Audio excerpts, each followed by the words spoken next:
Good, then how are you? And I'm fine, thank you, Kamala. That's good. Good to see you. Get start. Yeah. Pardon? Yeah, we start. Start? Now, okay. I'm going to start, okay?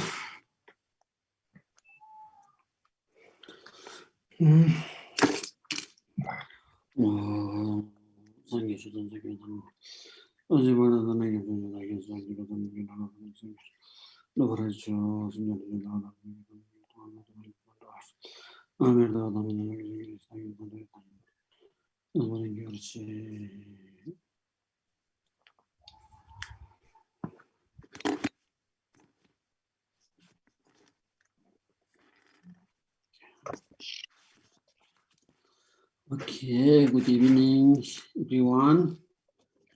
Xin chào buổi tối tất cả các quý vị.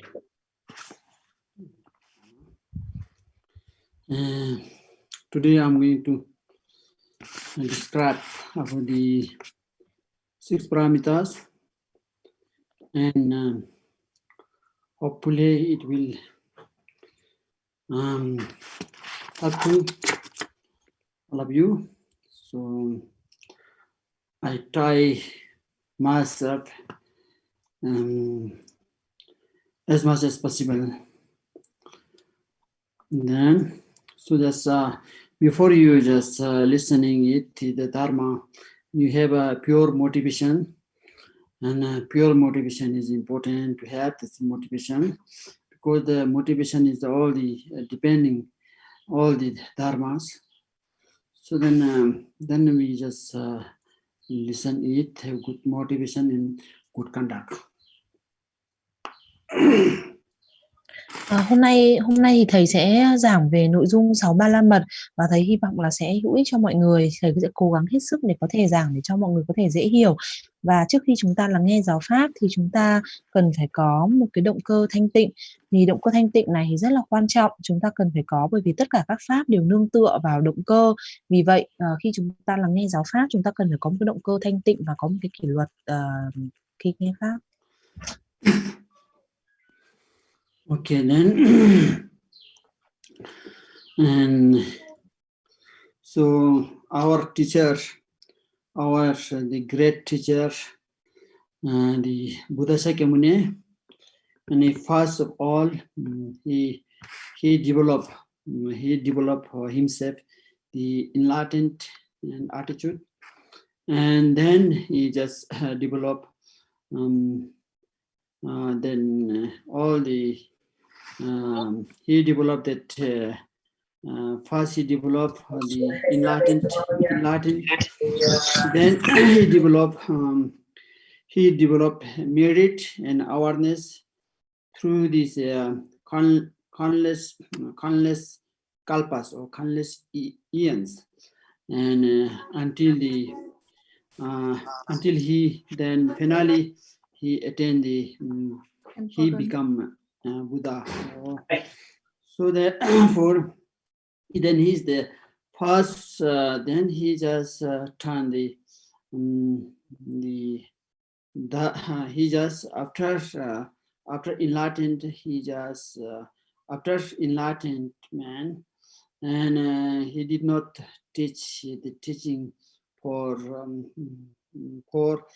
49 days or 3 weeks.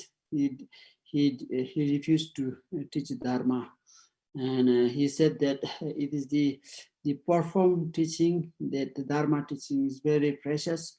So then he said that I had been practicing for eons in my previous life. Then till now I attained the enlightenment. So then I prefer not to teach, and I prefer to meditate myself in this in the forest. Then he said like that, and after that they supplicated from the Brahman, the king of Brahman, and offer for this the gold wheel. Then also the king of Indra just offer for this the white coin, the conchals, which is turned in the right side. Then the deeply supplicated request to turn the dharma for all the beings. And finally, he accepted that after 49 days, he just accepted to give these teachings that for the first teachings. So there, at that time, he just human that five Buddhist attendant. Let's say that he just gave that teaching the first Dharma will, and then it's with these the 1,000 of the gods. And then he just give the first teaching. It is the Saratnath in the India, which is called the Varanasi. That first, he just done the Dharma, the first Dharma teaching over there.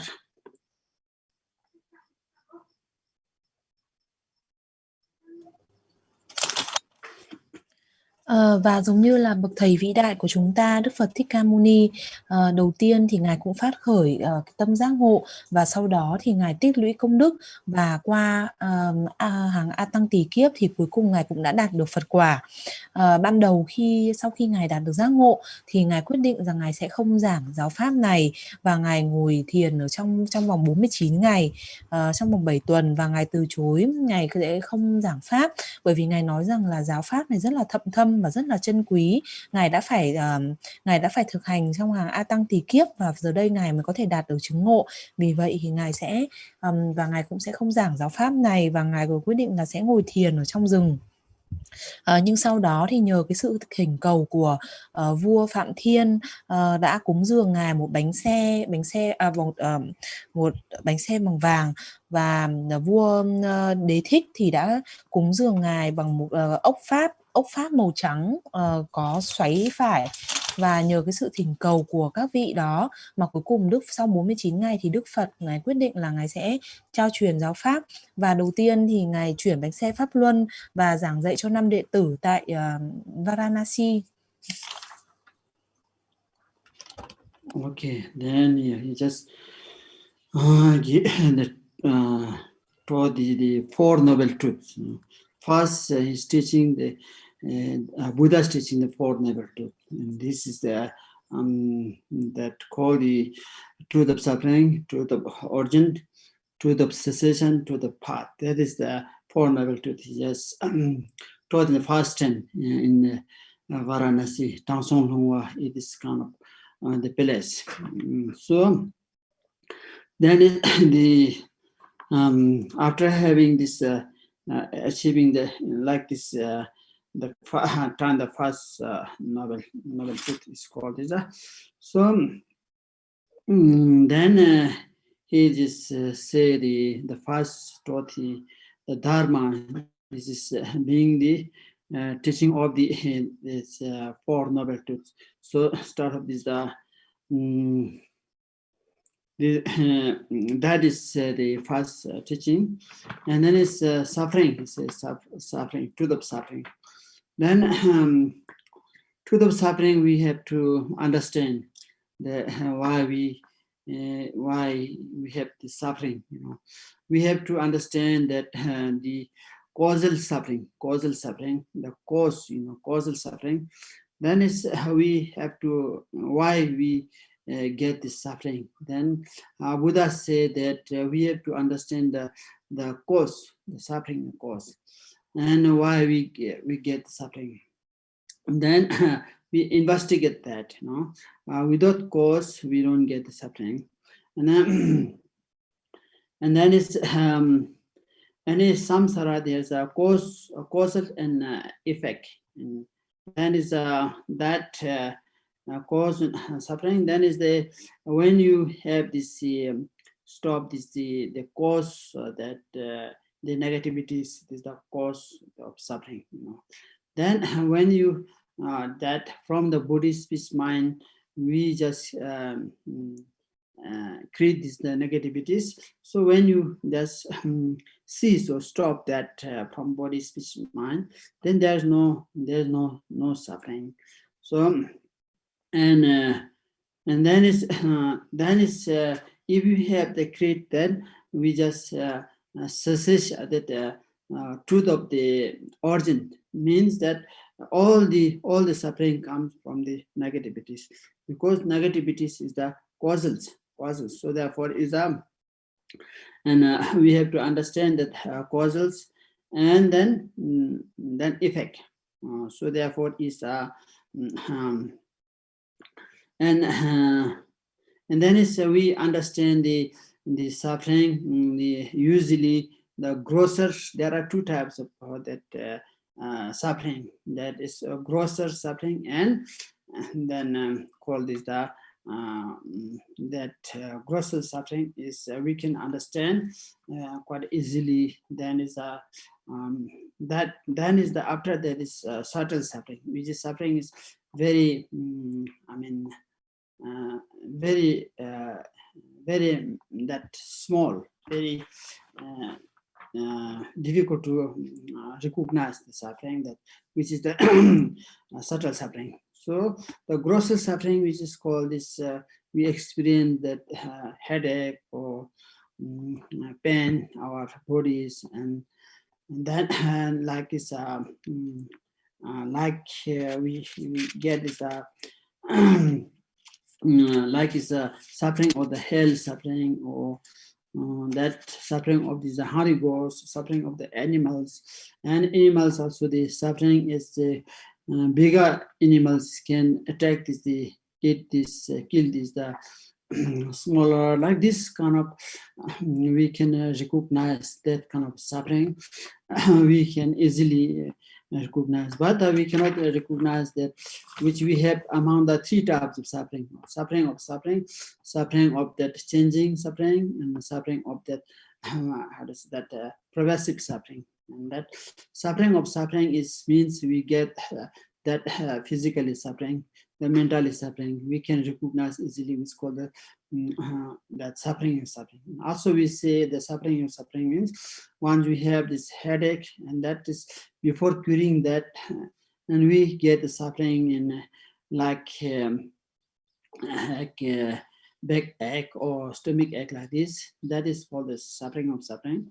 This like is suffering also. We say that one that one of friends died, and then is that kind of very painful, and after a week, and then we get someone others, maybe one of family members pass away. Like that, one suffering is not that ending, that other suffering begins. So that's called the suffering of suffering. And suffering of that the last suffering is this second suffering is called the suffering of changing. The suffering is changing means we have this physically and mentally very very kind of happiness or comfortable, and then that just lasts for the short term, and it doesn't last for long term. So this is that is changing into suffering. And then we just now I'm very happy to meet our friends, and then some news comes, some for example battle or somewhere, like we hear something is news. For example, recently the like it's the news, world news, for example, Israel's that, and Palestine there is they have the battles, like this kind of news, and then we change our happiness, so it doesn't last. So this is like it's changing, that changing suffering.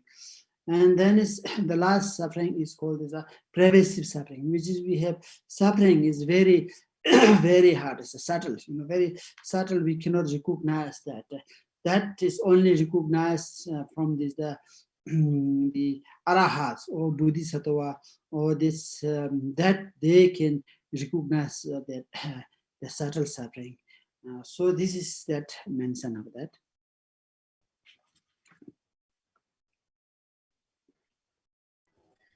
Và đầu tiên thì Đức Phật đã giảng về tứ diệu đế, đó là chân lý về cái khổ, chân lý về nguyên nhân của cái khổ, chân lý của sự an lạc và chân lý về con đường, tức là khổ tập diệt đạo. Và Ngài đã giảng tứ diệu đế này tại vườn Lộc Uyển. Thì có thể nói rằng là đầu tiên bánh xe Pháp Luân đầu tiên khi Đức Phật chuyển là Ngài giảng về tứ diệu đế và Ngài giảng về sự thật về đau khổ, vì chúng ta có thể dễ dàng hiểu hơn là vì sao chúng ta đang có những đau khổ như thế nào, và rồi sau đó thì là vì sao chúng ta lại có những đau khổ, thì đó chính là nguyên nhân của đau khổ.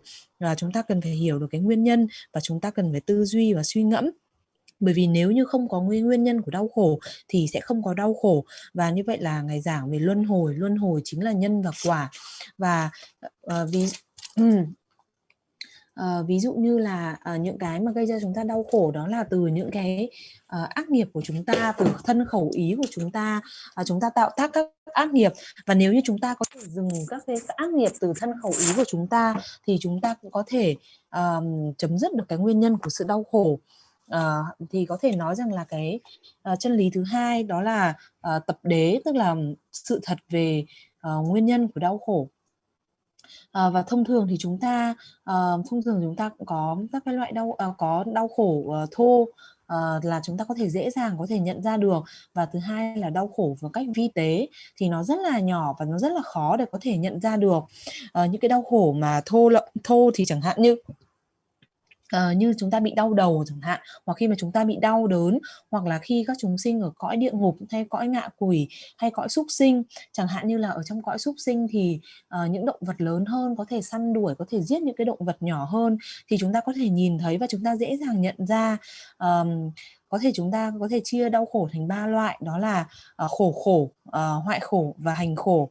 Khổ tức là cái khổ về mặt vật lý và về mặt tinh thần, chẳng hạn như là chúng ta cảm thấy bị đau đầu, chúng ta bị đau bụng, hoặc là nếu như một người bạn của chúng ta vừa mới qua đời, chúng ta cảm thấy rất là đau đớn, rồi tuần sau lại một người thân ở trong gia đình chúng ta lại qua đời, có nghĩa là chưa hết cái khổ này lại tiếp tục một cái khổ khác, thì đó là khổ. Nỗi khổ thứ hai đó là hoại khổ tức là sự đau khổ về cái sự thay đổi, đó là khi mà chúng ta về mặt vật lý hay về mặt tinh thần chúng ta có một cái sự an lạc, có một cái sự thoải mái, có một cái sự có một cái sự vui thích nào đó, thế nhưng mà cái điều đó nó chỉ có ở trong một cái thời gian ngắn và nó không tồn tại mãi mãi. Và khi đó thì đáng là thay vì là từ một cái sự vui vẻ, hạnh phúc, an lạc thì lại chuyển thành là sự đau khổ của chúng ta. Ví dụ chẳng hạn như khi mà chúng ta rất là vui khi chúng ta được gặp gỡ bạn bè, thế nhưng mà chúng ta lại nghe thấy một cái thông tin gì đó, một cái tin buồn chẳng hạn, thì điều đó lại khiến cho những cái niềm vui của chúng ta lại trở thành một cái sự đau khổ. Và còn nỗi khổ thứ ba thì gọi là hành khổ. Đây là một cái sự đau khổ rất là vi tế và chúng ta thì không thể nhận ra được, chỉ có các cái vị A La Hán hay các vị Bồ Tát mới có thể nhận ra được những cái sự đau khổ vi tế này. And the suffering, the effect suffering, that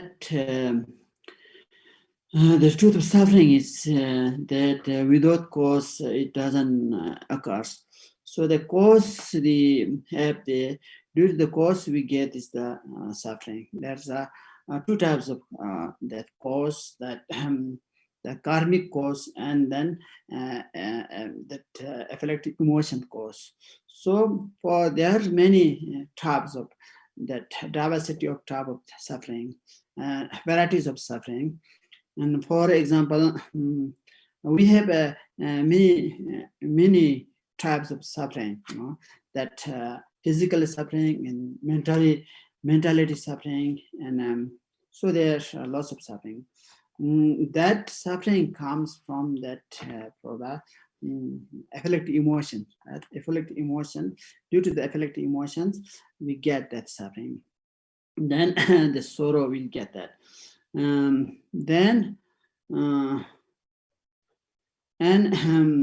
Once we have this cessation, that from that from our mind, then we understand that we get the suffering from this affective emotion. And then it's afflicting emotions. Due to the afflicting emotion, we create the negativities. We create that that all the afflicting emotions. Then we create the negativities. So then all this suffering we occurs. What does it mean that afflicting emotion? That what does it mean that it is said, for example, and and when you perceive that, let's see the five senses, you know, that seeing that perceive from eyes something attractive things, then we get the desire, and unattractive things we get is that unwholesome things, and also that we can see and hearing something nice thing, we arise this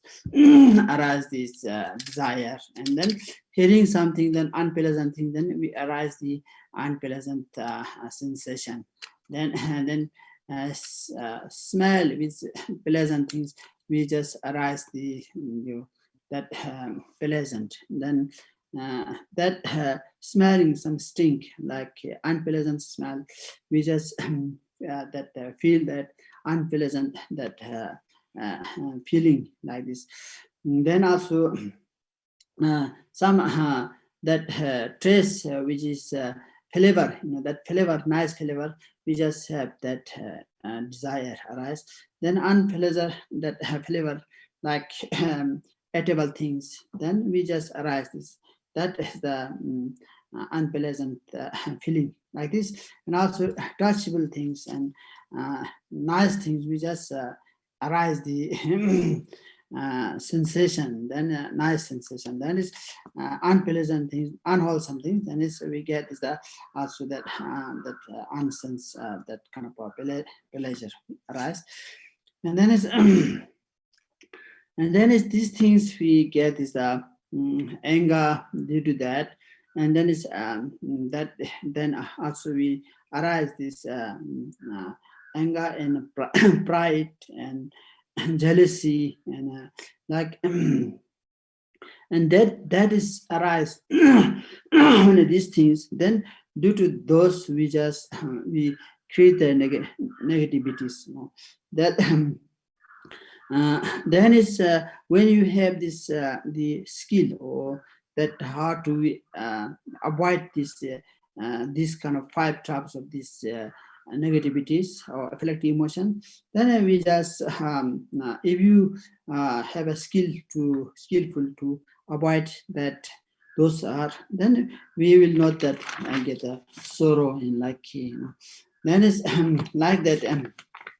And otherwise then and first this when you avoid, then we just attain this the nirvana or enlightened.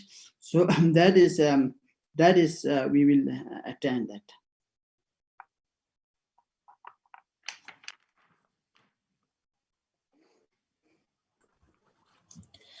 Và đau khổ thì về chân lý của đau khổ thì nếu như đau khổ mà không có cái nguyên nhân thì cũng sẽ không có đau khổ. Và cũng có hai loại nguyên nhân của đau khổ. Thứ nhất đấy là nguyên nhân do nghiệp, và thứ hai đó là do các cái xúc tình tiêu cực. Còn có cách phân chia đau khổ thì thực ra cũng có thể có rất là nhiều cách phân chia. Ví dụ chẳng hạn như là những đau khổ về mặt vật chất hoặc là những đau khổ về mặt tinh thần.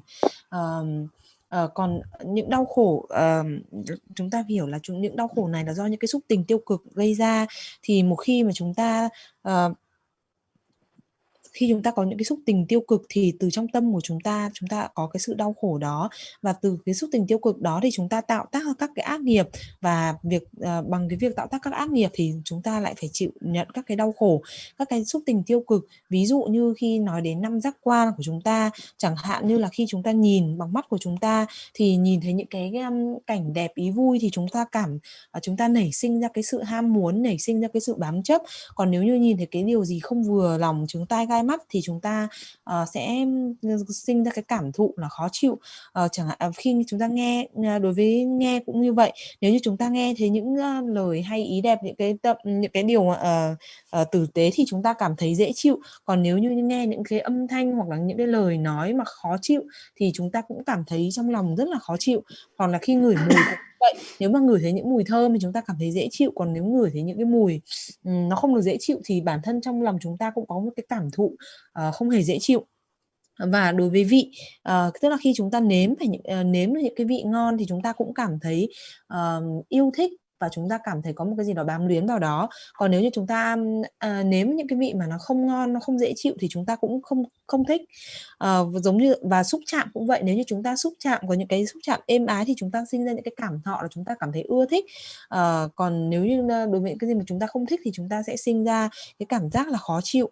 Và từ đó thì từ các cái xúc tình tiêu cực này thì từ đó nó nảy sinh các cái xúc tình tiêu cực, ví dụ chẳng hạn như là sân giận hoặc là ngã mạn hoặc là ghen tị, và từ những cái xúc tình tiêu cực này thì chúng ta tạo tác ra các cái ác nghiệp.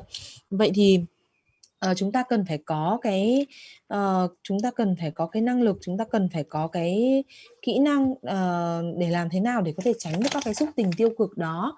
Thì một khi mà chúng ta có thể loại bỏ được các cái xúc tình tiêu cực này thì chúng ta có thể đạt được giác ngộ, có thể đạt được niết bàn. Okay, then the first we get is the ignorance, ignorance or stupidity or ignorance.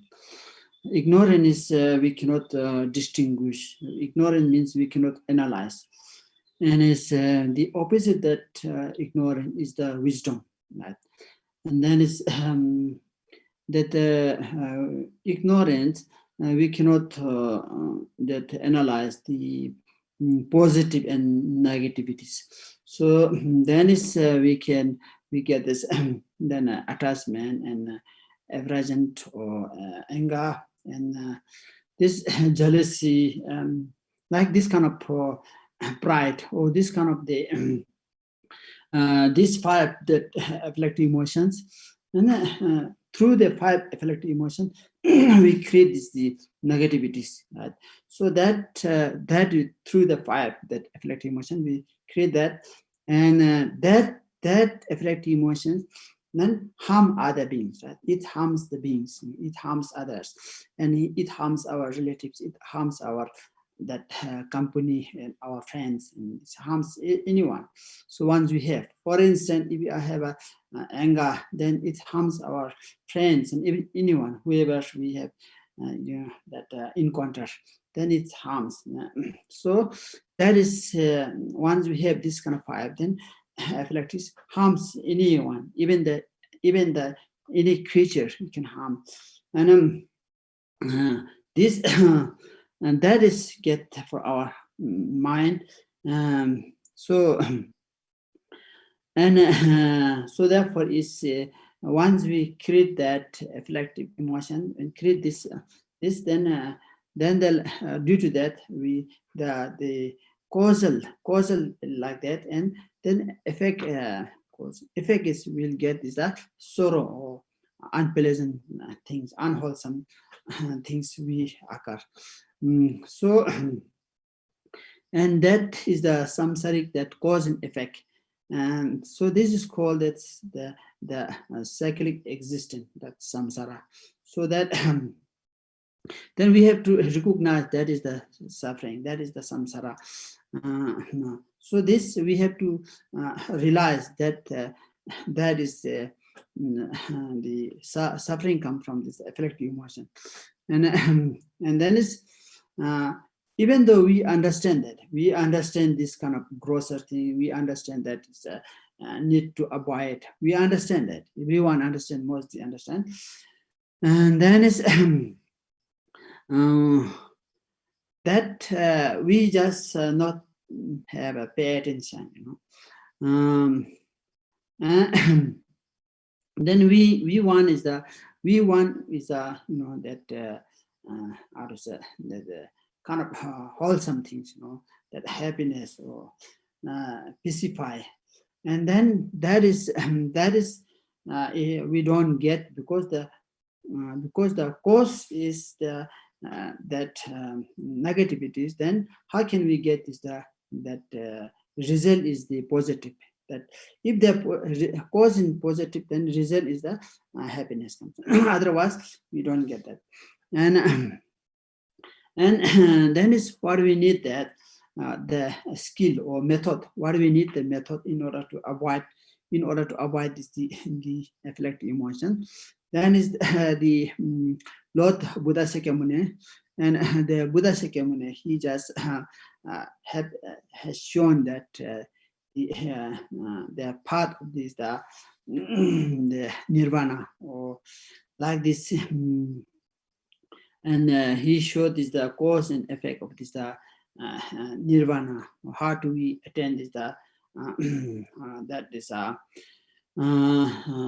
in Latin, we says how do we attain is like in Latin to nirvana, and then that we need to and then we need to understand that this we need to understand is the cessation also, and then he just Buddha, he mentioned about the cessation is which you need to stop the suffering. And all the we get also the suffering, we get lots of that I felt this how to say this discursive thought, we call this the we have that lots of this that thought arise, the thoughts we have a lot of thoughts, and then it's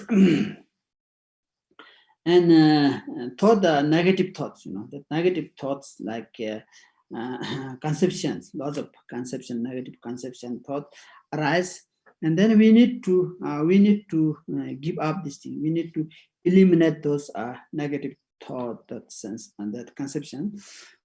So then, when you able to stop, that sees this the negative thought, that is called that how to say that sensation. So and how do we eliminate this the afflictive emotion? There are some skillful. How do we need to abandon that? Then that is, it doesn't mean something we have some on it our table and we need to throw away. Then there are no get anymore again, and it's not like that. And that is mainly we just it's very difficult to avoid this kind of afflictive emotion, all that, because we have that accustomed and habitual in the previous life, many lives we have taken countless life, so at that time we have many times we have habitual this kind of afflictive emotion. It takes time. So then is the Buddha Shakyamuni, he just has shown that the method, like is what is the method? The method is the first method. We need to transfer something, that transfer, for example, like white thing, black thing transfer to the white, like make a color. If we have is that clothes, white clothes, we put in the right, that make a color like this way. This way our afflictive emotion, for example, that we just transfer that to the positive things, right? For example, if we have this the kind of how to say that that anger, for example, anger we just transfer, just anger we have is transfer for the love and kindness, we just that is the base method. Then we don't have more that anymore is the anger. So this anger we just transfer into love and kindness. So this is the method to decrease the afflictive emotion.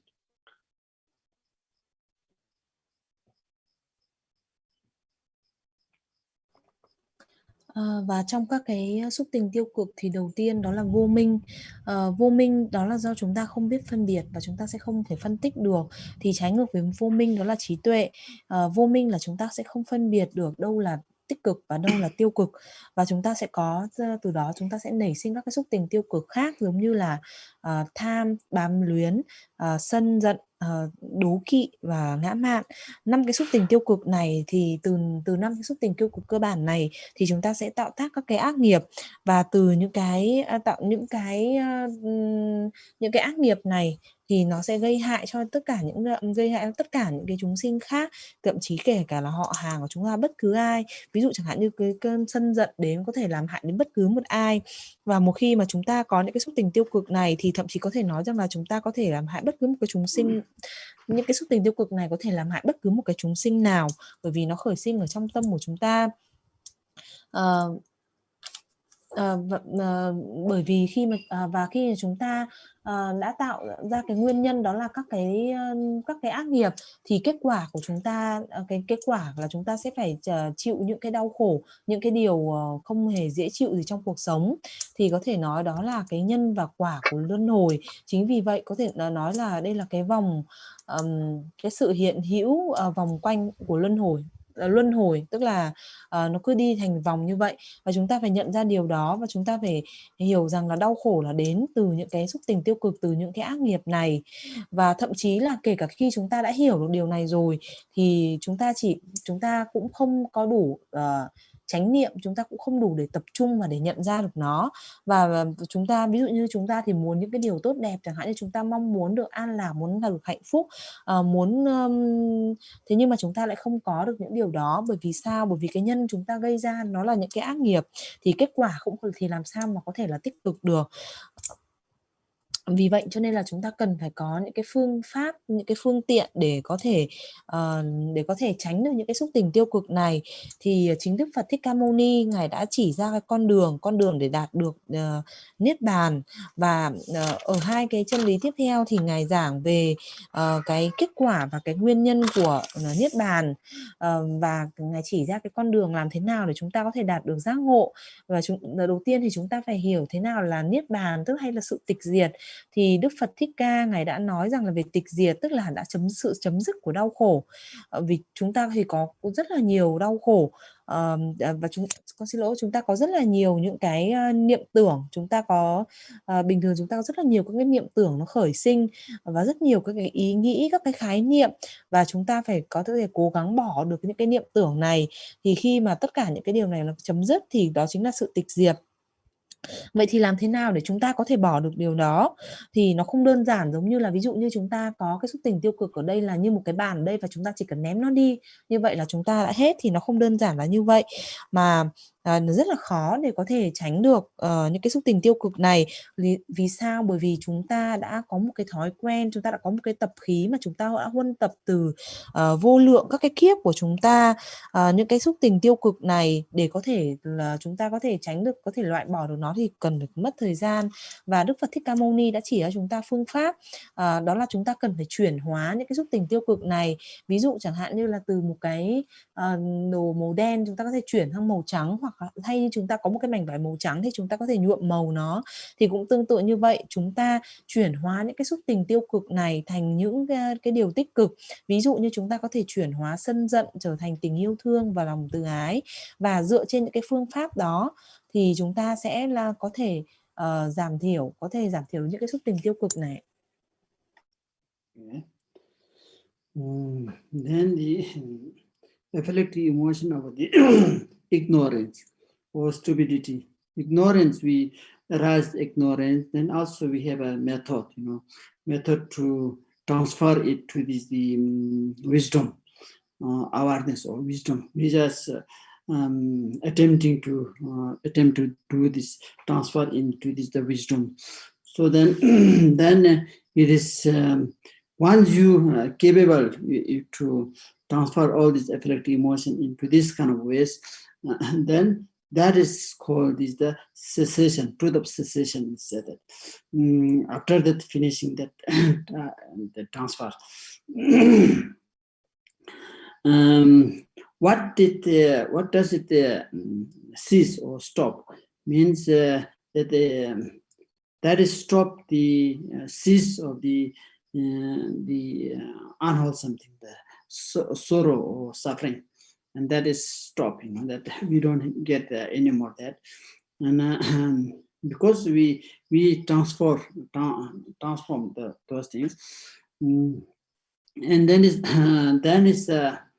is sure that Buddha, he has shown like this way. Then is that is the method is we need to follow the path, to the path. He has shown that if you need to follow what he's shown, that the Buddha Shakyamuni, that great path. So we need to follow the path. Without following the path, we cannot abandon these things. So therefore, therefore we need to follow that. And like for example, if you have this kind of barley seed, or if you have a barley seed, and then a barley seed is alone cannot get a sprout, and we need the barley seed in order to plant. We need all the facilities we need together, and water, and then all the facilities, sunlight, and those we need to gather them. Then we will get that fertilizer on these things. And similarly, and is the causal of the effect. And then we need to understand. We need to understand. And the method is the path. So this kind of we need to apply. Then it can cease or stop that sorrow or suffering. So this is called to the path. And like this way, what is mean that to the path is what is mean that when we to the path means when we practice about this the tantric, or we receive the tantric empowerment from our root guru, from our lama. So then we apply that, and also we apply this practice sometimes that emptiness, and we practice love and kindness. We are practicing many that dharma, meditating. We are that reciting mantras and supplicating of that many things like these things. We just call that is called to the path. Whatever we do the dharma practice, whatever you apply, implement, those is called to the path. So that this kind of method, that what I thought is important to explain. So therefore, that kind of method. Then if there's some on the people, some person who has that kind of who have this problem about the anger, for example, and that way, then we need to explain that person, that to transfer the anger to the love and kindness. So this is we need to explain. Then we need to try.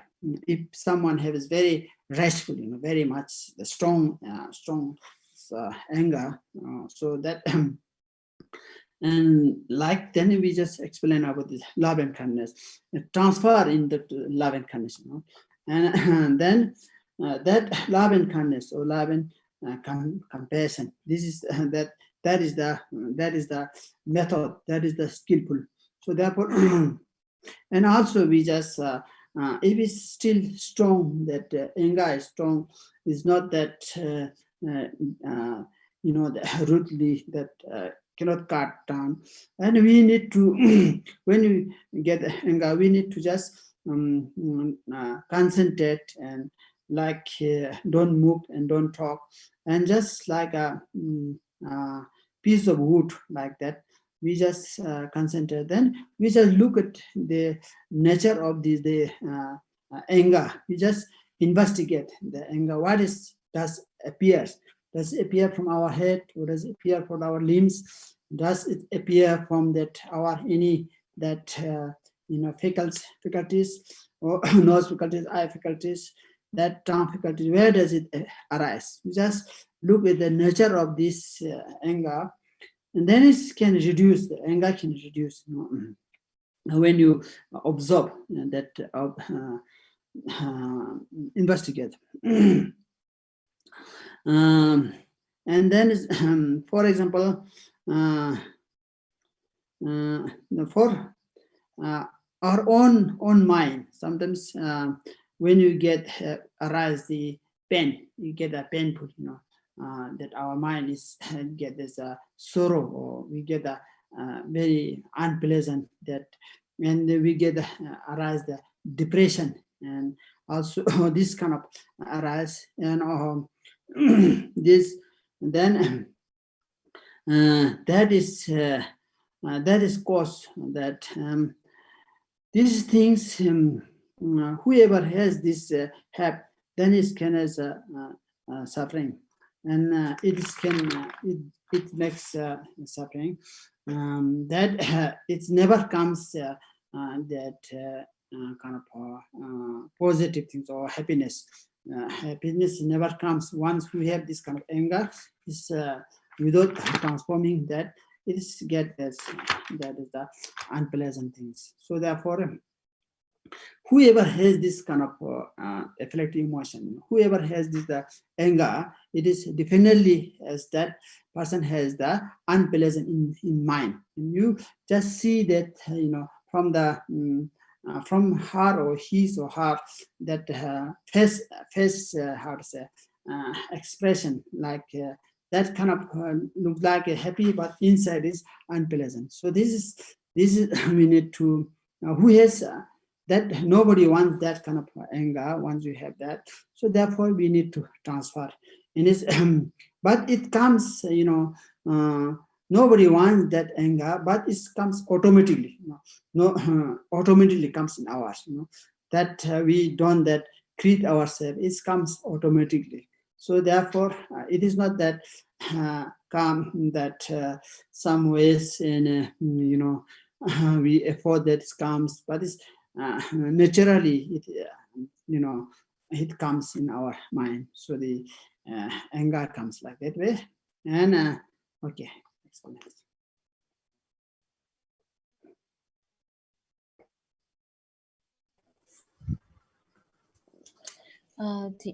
Các cái xúc tình tiêu cực này khi mà nảy sinh, ví dụ chẳng hạn như là sự vô minh, thì khi mà nó nảy sinh ra thì cái phương pháp để chuyển hóa đó là chúng ta chuyển hóa thành trí tuệ.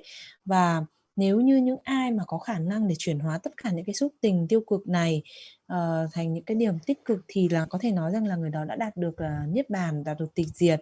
Vậy thì niết bàn là như nào, tịch diệt là như nào, tức là cái gì đã chấm dứt, cái gì tịch diệt, có nghĩa đó là những cái bất thiện đã chấm dứt, những cái ác hạnh, những cái bất thiện chấm dứt. Và vậy thì làm thế nào để đạt được điều đó? Thì Đức Phật đã dạy cho chúng ta phương pháp, Ngài đã chỉ cho chúng ta con đường, và chúng ta cần phải đi theo cái con đường đó. Thì chúng ta, nếu như chúng ta không đi theo thì chúng ta cũng không thể bỏ được các cái xúc tình tiêu cực này. Ví dụ giống như là khi chúng ta đã có một cái hạt lúa mạch, thì nếu mà chỉ có một cái hạt lúa mạch không thì nó cũng không thể nào nảy mầm được. Mà khi chúng ta gieo trồng một cái hạt lúa mạch này, chúng ta cần có rất là nhiều những cái điều kiện khác.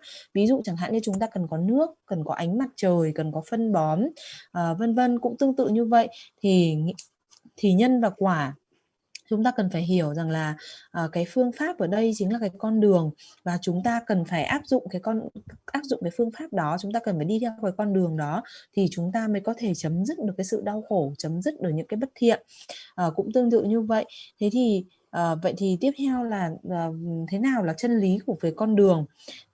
Khi mà chúng ta thực hành theo mật thừa, thì đó là việc chúng ta chẳng hạn như chúng ta thọ nhận các quán đảnh từ bậc đạo sư gốc của chúng ta, hay khi chúng ta thực hành về tính không, hay chúng ta thực hành về tình yêu thương và lòng từ ái, hay là chúng ta thiền định, hay chúng ta tụng chú, chúng ta khẩn cầu khấn nguyện, rất nhiều tất cả những cái việc thực hành đó, thì đó chính là cái phương pháp để thực hành. Thì đó chính là cái chân lý của cái con đường, đó là tất cả những cái điều gì chúng ta thực hành. Và nếu ví dụ chẳng hạn như là nếu như có ai đó mà bị gặp vấn đề với các cái sự sân hận thì người đó phải biết cách để chuyển hóa từ cái sự sân giận này sang cái tình yêu thương và sự từ ái. Và khi chúng ta thấy một cái người mà họ cảm thấy cái cơn sân của họ rất là dữ dội thì chúng ta cũng có thể giải thích cho họ làm thế nào để họ có thể chuyển hóa được từ cái cơn sân của họ chuyển sang cái tình yêu thương và lòng từ ái và sự bi mẫn. Thì để làm được điều đó thì chúng cần phải có cái phương pháp. Ví dụ chẳng hạn như khi mà chúng ta có một cái cơn sân thì chúng ta có thể tập trung và chúng ta có thể bất động, chúng ta không nói, không di chuyển, giống như là một cái chúng ta ngồi như là một cái khúc gỗ vậy, và chúng ta nhìn vào cái bản chất của cái cơn sân này. Vậy thì cái cơn sân này đến từ đâu? Cơn sân này liệu có đến từ trong đầu của chúng ta không? Có đến từ các cái chi của chúng ta không? Hay có đến từ các giác quan như là mắt, mũi, vân vân không? Khi mà chúng ta nhìn vào bản chất của cái cơn sân này thì chúng ta không tìm ra được nó đến từ đâu, và khi đó thì cái cơn sân cũng có thể giảm dần. Và khi mà chúng ta quan sát và chúng ta đào sâu suy nghĩ như vậy thì cái cơn sân của chúng ta có thể giảm dần.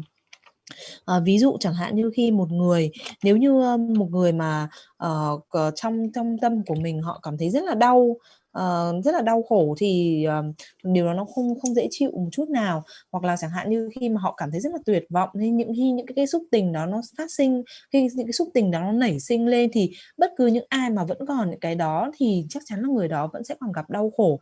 Và bởi vì tất cả những cái đó nó không thể tự nhiên mà nó trở thành một cái điểm tích cực được. Nếu như chúng ta không chuyển hóa thì chắc chắn là chúng ta sẽ phải kinh nghiệm cái sự đau khổ, cái sự không hề dễ chịu này. Và bất cứ những ai mà có xúc tình tiêu cực hay là ví dụ chẳng hạn như cái sự giận dữ đó thì người đó sẽ không bao giờ đạt được cái sự dễ chịu thoải mái ở trong tâm của mình. Và thậm chí là khi chúng ta có thể quan sát những cái người đó từ những cái biểu hiện trên khuôn mặt hoặc từ những cái biểu hiện của họ. Đôi khi có thể là bên ngoài thì họ tỏ ra là hạnh phúc nhưng thực ra ở bên trong thì nó không hề dễ chịu một chút nào. Thực ra thì không một ai muốn có một cái cơn sân giận hay có cái sự giận dữ này, nhưng mà để làm điều đó thì cần phải chuyển hóa. Thế nhưng mà mặc dù là không có ai muốn cái cơn sân, nhưng cái cơn sân nó cứ tự dưng nó đến. Và nếu như chúng ta không có một cái nỗ lực để chuyển hóa nó thì nó sẽ đến một cách rất là tự nhiên như vậy. Okay. So then whenever the anger arises, then it is not any depending, it just arise, that actually some condition this comes and anger just arise, and automatically that accidentally just arise that. And that is for example in the sky that sometimes the cloud that arise accidentally, cloud just comes accidentally arise in the sky. Then it also that stay some while or the cloud. Then that what will happen? That cloud, maybe that cloud can obscure the sun. And once the sun, that cloud obscure the sun, then sun cannot illuminate, and then it cannot illuminate the darkness. So that is sun is also the cloud is just appears just suddenly. That appeared suddenly and remove its kind of suddenly. It is that just accidentally comes, and then it is not that the cloud doesn't have any kind of rule or something. It just automatically arises. And so then sometimes is arise this cloud. Sometimes we don't have the cloud. Sometimes it is like that, and so therefore the sky. It doesn't have any control. Sky doesn't have any control. Sky doesn't have this kind of any that sensation, or sky doesn't have any that thought or conception in that, and it just comes that the cloud arise and the winds arise also. That it is not the control in the sky. It just accidentally arise. So that similarly, and that similarly, for us, the affective emotions, attachment, anger, and all of this, jealousy, and this just arise accidentally. So that when you get a stone that rushes, that stone, that anger, and when arise that, then what will happen when you have, if that anger arises, has nothing to do, that is fine. That is not our interfere. It's not our interfere. It's not our business. But once it comes, anger comes, it is unpleasant. It makes us unhappiness, and also at the same time it can create this negativities due to the anger, and the anger is one of the dangerous among other affective emotions. So this can cause lots of that pain, that negativities. So that it is tremendous of this create the negativities. So that all the virtues which we have collected previous time in this present time, and also with strong anger can be that destroy the positive things, and at the same time we are not pleasant, not happy, and it comes that suddenly occurs. So therefore is due to that, it's also the other person, our company, and it makes unpleasant, unhappy once we have, because due to that anger. Then is what we need is our responsibility, our obligation is to that apply this the love and kindness. So we understand he or she has arised the anger. He or she doesn't have any control. So we should not get him or her some fed up or like this. We have to recognize they don't have the control, So then is we need to apply this love and kindness, and and also when you have this attachment, arise, very strong attachment, and attachment could be that arise from the object, any object like property, for example, and any object, that furniture, any object, we just arise the attachment, and also it that object and beings also, that friends or that our loved one, and get this attachment arise. So then we need to think, and that is how to say that, like say the antidote, we can say that,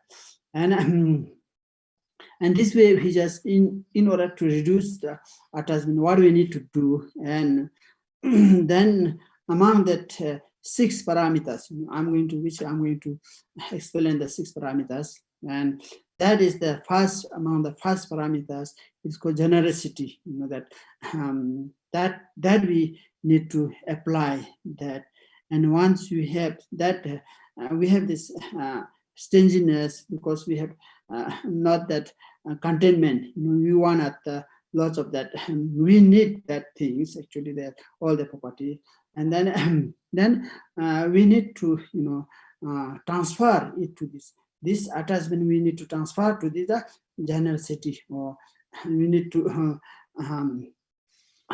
that transfer for this kind of contribution, contribute, that gradually we need to try to give some for others, for the beggars, or who are in poverty. So we just try to help them in terms of that any food or eatable things or clothes, whatever require. Then we need to practice like this, so that attachment can be that reduced. So this is this we need to apply this way.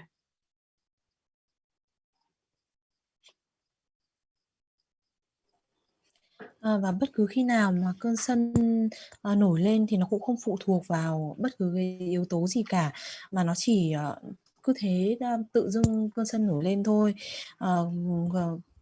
không cần phải phụ thuộc vào bất cứ một cái điều kiện gì cả, mà có thể nói rằng là nó khởi lên một cách rất là vô tình.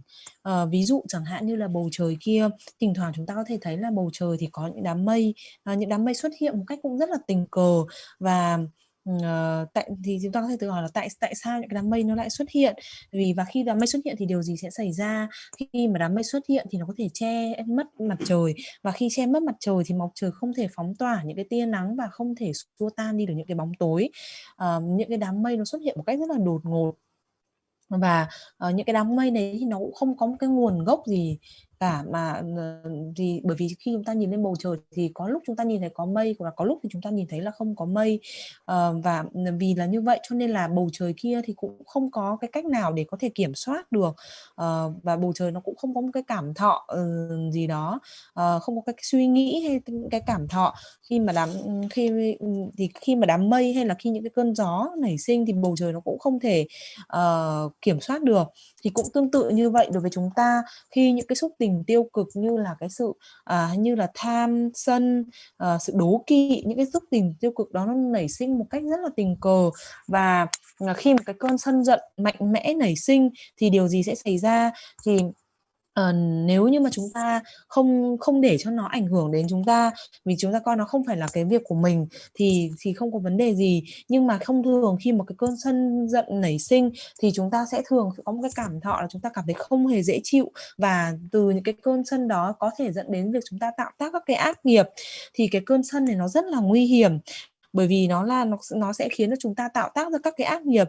Trong các cái xúc tình tiêu cực thì cái cơn sân giận này nó là một cái cảm xúc rất là mạnh mẽ, rất là mãnh liệt, bởi vì nó có thể phá hủy tất cả những cái điều tích cực mà chúng ta đã tích tập được từ trong quá khứ, và nó đến một cách rất là đột ngột, nó đến một cách rất là tự nhiên, và chính vì cái điều đó khiến cho thậm chí cả những cái người đồng hành cùng chúng ta, những cái người thân của chúng ta cũng sẽ cảm thấy không được hạnh phúc.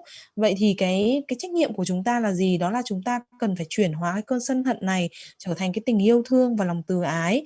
Hoặc là ví dụ chẳng hạn như khi chúng ta nhìn thấy một ai đó đang rất là sân thì chúng ta đừng có cảm thấy chán ghét cái người đó, mà chúng ta đừng có từ bỏ họ, mà chúng ta hãy nghĩ rằng là họ đang có một cái cơn sân như vậy, và bản thân họ cũng không thể kiểm soát được cái điều đó, rằng là họ sẽ có cái cơn sân, và chúng ta cần phải thực hành cái tình yêu thương và lòng từ ái đối với họ.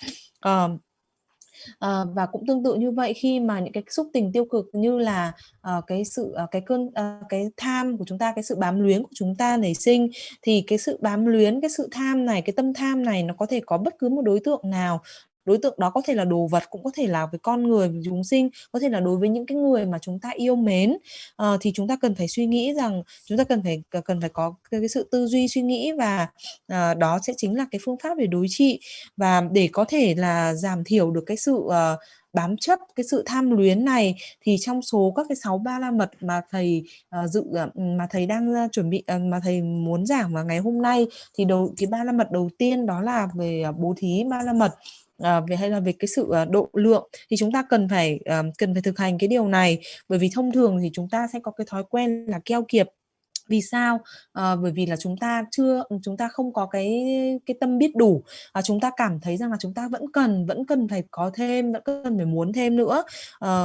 Chẳng hạn như là về của cải, tài sản, thì chúng ta cần phải chuyển hóa cái tâm tham đó, cái sự bám chấp đó, chúng ta phải chuyển hóa nó thành cái tâm rộng mở, bố thí độ lượng. Ví dụ chẳng hạn như khi chúng ta nhìn thấy có những cái người ăn xin, thì chúng ta mà họ rất là nghèo khổ, thì chúng ta có thể cung cấp cho họ thức ăn, hoặc là cung cấp cho họ và quần áo, hoặc là tất cả những cái gì mà họ cần, thì chúng ta cần phải thực hành như vậy. So whoever has the attachment, strong attachment, and this no matter whatever it attached to the object or beings or friends or object or property, the essence is the same, the same essence, that attachment.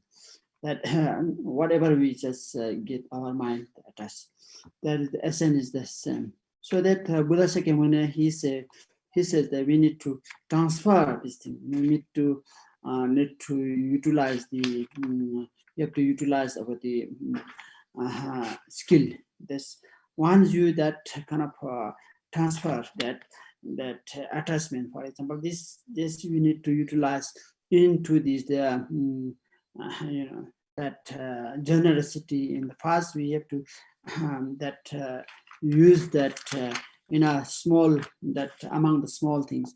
Then you just increase that like this way, and then that way we need to practice. Then with this attachment that we just reduce, like then is that something we might think that in order to do dharma practice, and we need to all the properties, everything we need to renounce. We have to renunciation and give up everything, and so then we can do the dharma practice and go to this isolate place, and we do like as the great masters or the like is the super master of this, the Milarepa. Milarepa, he does that. He did like this. So I want to wear this, the Milarepa, the flower. So we want to. Why should we don't follow his the way he does? Then we also do this the isolate place and go to the rock or cave in a long time. That period of time. So we can spend that hour that way the practice.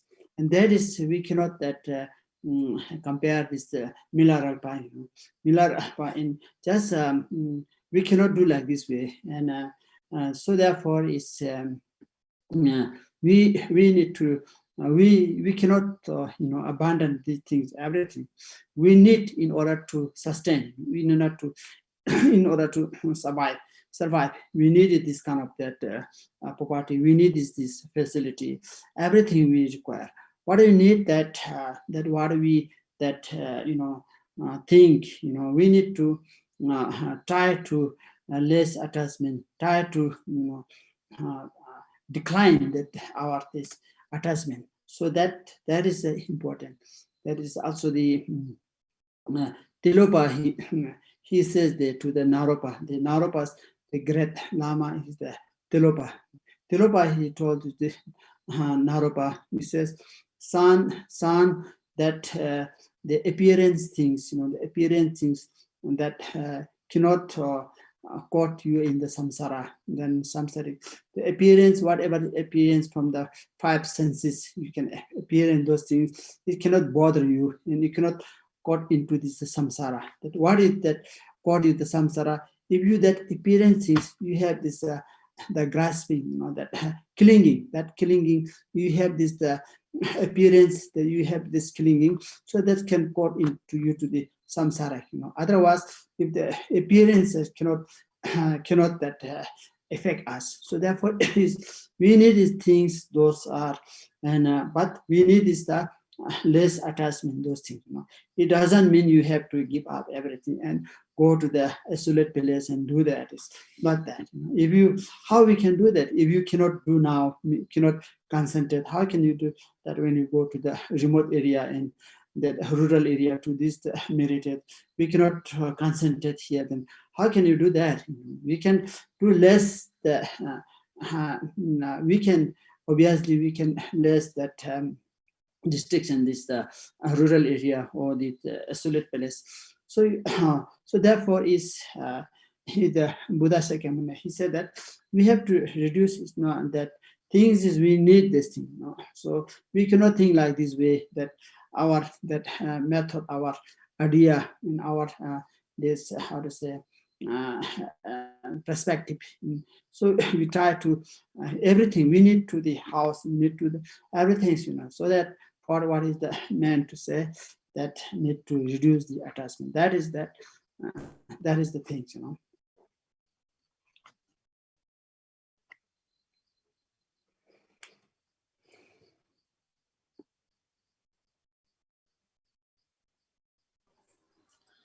Và bất cứ một ai có cái sự tham luyến, bám chấp vào các cái đối tượng, chẳng hạn như là kể cả các cái chúng sinh, các cái con người hay là vật thể hay là tài sản, vân vân, thì bản chất đều là như nhau. Đức Phật Thích Ca Mâu Ni của chúng ta đã dạy rằng là chúng ta cần phải biết chuyển hóa điều đó. Thì đó chính là cái phương pháp, đó chính là cái phương tiện của chúng ta. Ví dụ chẳng hạn như là chúng ta cần phải chuyển hóa từ cái tâm tham luyến, từ cái tâm bám chấp sang cái sự rộng rãi, sang cái sự buông xả. Ví dụ chẳng hạn như chúng ta phải bắt đầu từ những cái thứ nhỏ và chúng ta dần dần chúng ta tăng lên, và chúng ta cần phải thực hành như vậy. Chúng ta cần phải để giảm thiểu cái sự tham luyến và bám chấp này. Có thể có những quý vị nghĩ rằng là vậy thì về thực hành thì bây giờ chúng ta cần phải từ bỏ hết tất cả mọi của cải tài sản, và chúng ta phải xả ly, vì vậy nên chúng ta phải từ bỏ hết tất cả và chúng ta phải đi đến một nơi cô tịch, chẳng hạn như là Đức bậc thầy vĩ đại của chúng ta như Đức Milarepa, ngài cũng đã làm như vậy. Và vì con cũng là muốn đi theo chân ngài, cho nên ngài đã làm như vậy, thì mình cũng muốn là giống như ngài, chẳng hạn như là sống ở trong hang động để chỉ ở đó và thiền định thôi. Thì thực ra thì chúng ta cũng không thể làm được như vậy, bởi vì khi mà bởi vì chúng ta vẫn cần có cái phương tiện để chúng ta sống sót, chúng ta vẫn cần cái phương tiện để chúng ta tồn tại, và chúng ta vẫn cần có những cái điều kiện vật chất đó. Nhưng mà Đức Phật Thích Ca Mâu Ni thì dạy cho chúng ta rằng là chúng ta phải cố gắng làm thế nào để có thể làm giảm thiểu đi cái sự tham luyến và bám chấp vào những cái của cải đồ vật và tất cả những cái điều đó, thì cái điều đấy mới là điều quan trọng. Giống như là Đức Tilopa, là bậc thầy vĩ đại của ngài Narupa, cũng đã dạy cho ngài Narupa rằng là này con trai, tất cả mọi hiện tướng thì không thể gây cho con mắc kẹt ở trong luân hồi, hay là kể cả là năm giác quan cũng không thể gây cho con mắc kẹt ở trong luân hồi, mà chính cái sự bám chấp vào những cái hiện tướng đó mới là khiến cho con ở trong luân hồi. Còn những cái hiện tướng thì cũng không thể làm ảnh hưởng đến chúng ta. Vì vậy đó là lý do vì sao mà chúng ta cần phải làm giảm thiểu cái sự tham luyến, giảm thiểu cái bám chấp của chúng ta, chứ chúng ta không cần thiết phải từ bỏ tất cả ngay từ lúc ban đầu. Bởi vì ví dụ chẳng hạn như nếu các quý vị muốn từ bỏ tất cả các tài sản của cải của mình, và các quý vị muốn đến một cái nơi xa xôi cô tịch, các vị muốn ở đó để có thể tập trung thiền định để thực hành. Thế nhưng mà nếu như thậm chí ở ngay trong cái đời sống này của chúng ta mà chúng ta còn không thể tập trung, không thể thực hành được, vậy thì làm sao mà chúng ta có thể đi một nơi xa như vậy mà từ bỏ hết tất cả mà chúng ta lại có thể làm được cái điều đó? Thì Đức Phật Thích Ca Mâu Ni đã dạy cho chúng ta rằng là cái điều mà chúng ta cần phải làm đó là chúng ta cần phải giảm thiểu cái sự tham luyến, cái sự bám chấp vào những cái thứ mà chúng ta có. Thì đó chính là cái phương pháp, và đó chính là cái cách thức để thực hành để chúng ta có thể giảm thiểu được những cái tham luyến đó. Yeah. So hopefully we don't abandon everything. So we need to eat, we need to drink everything, right?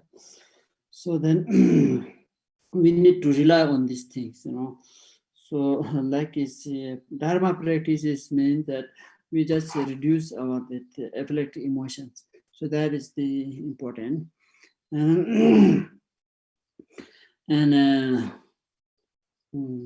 Like this way, mostly that Dharma practice, one way is kind of difficult.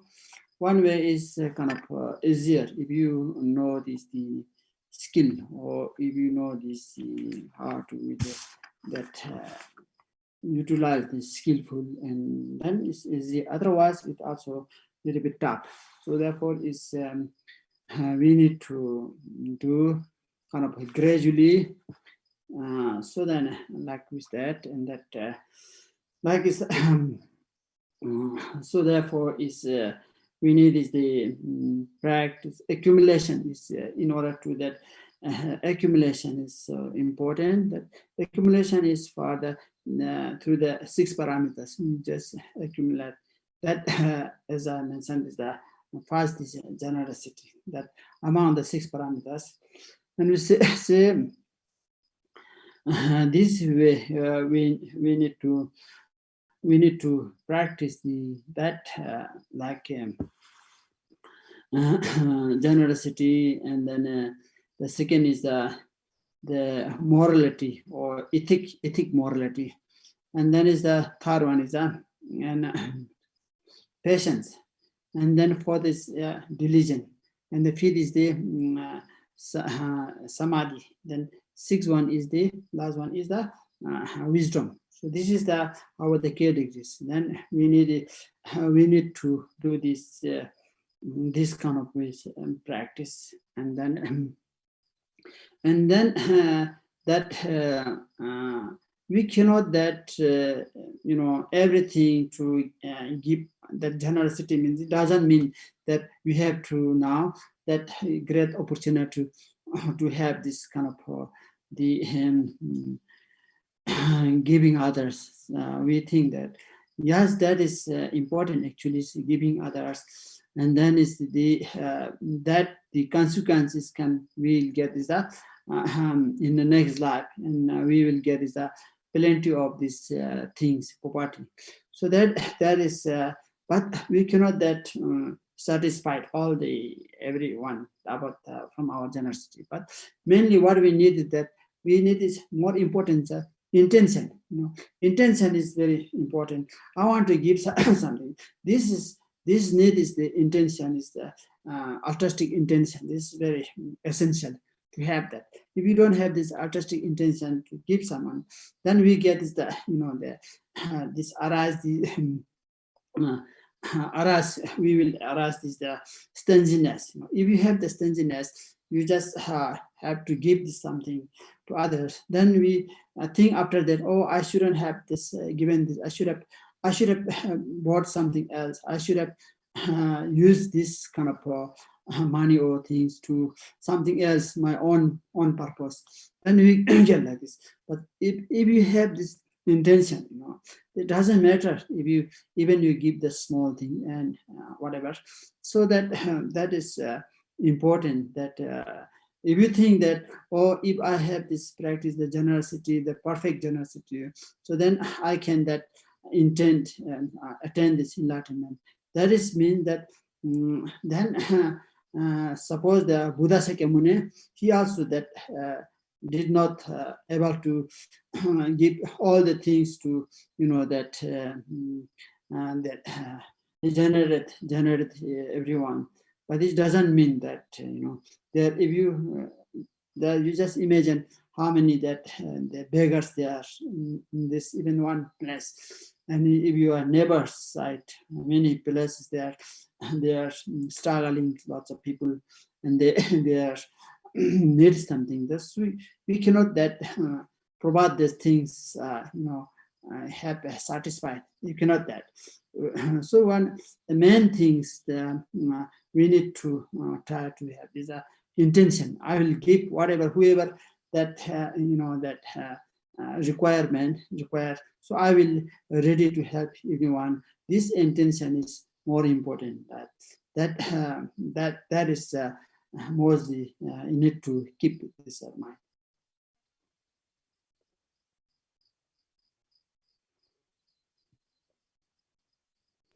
Và hy vọng rằng là các quý vị cũng sẽ không từ bỏ hết tất cả của mình, bởi vì chúng ta vẫn cần phải có nhu cầu, chẳng hạn như ăn uống vân vân. Thì thực hành giáo pháp, công việc chính của chúng ta khi thực hành giáo pháp đó là để giảm thiểu các cái xúc tình tiêu cực này. Và theo cái cách đó thì thực hành giáo pháp một mặt thì rất là khó, nhưng một mặt thì cũng lại rất là dễ nếu như chúng ta có biết được đến những cái phương tiện thiện xảo. Còn nhưng mà điều quan trọng là chúng ta cần phải thực hành từ từ dần dần. Và vì vậy khi mà chúng ta thực hành từ từ dần dần như vậy thì cái việc tích lũy công đức nó rất là quan trọng. Và việc tích lũy công đức thì thông qua 6 ba la mật, như thầy cũng đã vừa mới nói, thì cái ba la mật đầu tiên đó là bố thí, thứ hai là trì giới, thứ ba là nhẫn nhục, thứ tư là tinh tấn, thứ năm là thiền định và thứ 6 là trí tuệ. Và chúng ta cần phải thực hành như vậy. Đầu tiên là về bố thí, thì bố thí ở đây không có nghĩa rằng là chúng ta phải trao đi tất cả của mình cho những người khác. Mặc dù là cũng rất là quan trọng rằng là nếu mà chúng ta trao đi như vậy thì tức là nếu như chúng ta thực hành bố thí thì cái kết quả của chúng ta những cái đời sau là chúng ta cũng sẽ có được rất là nhiều thứ. Tuy nhiên thì cái điều mà quan trọng hơn nữa đó chính là cái động cơ, đó chính là cái ý định mà của chúng ta là chúng ta sẵn sàng trao đi tất cả. Còn nếu như khi mà chúng ta không sẵn sàng, chúng ta chưa có cái ý định đó, chúng ta chưa sẵn sàng, thì sau đó thì trong tâm của chúng ta sẽ nảy sinh lên cái cảm giác đó chính là cái sự bòn xẻn, cái sự bòn xẻn keo kiệt. Bởi vì khi ví dụ chẳng hạn như chúng ta đã cho đi rồi, nhưng sau đó thì chúng ta lại cảm thấy ân hận, chẳng hạn chúng ta nghĩ rằng ôi mình không nên cho từng đó, hoặc là mình không nên cho cái số tiền đó, vì ví dụ chẳng hạn như là mình có thể sử dụng nó vào những cái mục đích khác, vân vân. Nhưng nếu như khi mà chúng ta đã có cái động cơ, chúng ta đã có cái sẵn sàng, cái sự sẵn sàng là chúng ta có cái ý định là chúng ta sẵn sàng để chia sẻ, để bố thí cho người khác, thì dù nó là một cái thứ rất là nhỏ thôi thì cũng rất là tốt. Và chúng ta phải cố gắng để thực hành, vì chúng ta chính như Đức Phật Thích Ca Mâu Ni của chúng ta, ngài cũng không phải là ngài có thể trao hết tất cả cho bất cứ một ai, bởi vì các quý vị cứ thử tưởng tượng xem là có bao nhiêu là những cái người ăn xin ở trên khắp nơi ở trên thế giới như này, và làm sao mà chúng ta có thể có đủ khả năng để cung cấp tất cả mọi thứ để khiến cho tất cả mọi người có thể thỏa mãn được. Vậy thì cái điều quan trọng là khi mà chúng ta thực hành bố thí ở đây, đó chính là cái ý định của chúng ta, đó chính là cái sự sẵn sàng trao đi của chúng ta. Chẳng hạn như chúng ta sẵn sàng trao đi cho tới bất cứ ai và bất cứ những điều gì mà một ai đó thực sự cần, thì chúng ta cần phải thực hành như vậy. So then it's called the 6 parameters. Among the first like is the generosity, and sometimes we also say there are 10 parameters that there. So this is mostly we use that 6 parameters. So therefore, is the generosity. It is so very very essential in the practice of this. And especially the Chandakirti, he mentioned that the generosity, then morality, passion, these things mostly the ordinary people most that appropriate to practice this, because they have that is a good chance going here and there and traveling other places. We get a chance to the general that contribute something like this, and that it has this generosity has 3 aspects or 3, that's kind of 3 types of the part. Or we say that is we give one is the first one. We give is the the first generosity. It is called is the like materials we can give. So this is this one, the first one. We can give anything, to whatever there, except it's kind of like poison things, or that like it's kind of the other thing which is not so utilized in our life, like it's the poison, or like it's also the kind of poison, and also the which is harm, some kind of weapons, things like this, which harm, that is should not provide. Other things we can give, even we can get in their story of the Buddha and Buddha, they can we have this kind of story that even they just provide their limbs, their limbs, their eyes, so their even their heads. So this is that that is the Buddhist the practice. So we don't need to follow like this way, that we are this that not we are the beginners, so we feel the kind of pain when you give, and they can give whatever they give, they don't have some feeling, so pain or like it's not that. And then in some way there some obstacle arise when you just in a way that practicing generosity, or this in a previous time that Shariputra, while he was that Buddhi, so that he was there and practicing about the generosity, and there's some emanated is the that kind of evil spirit as emanated as the beggar, and that's saying that asking that to the Shariputra to get his arm, she that evil, that spirit or demons or like emanated as a beggar, and then asked that hand, and as the Bodhisattva, the Shariputra that practicing this kind of Bodhisattva, and that is Bodhisattva, and he just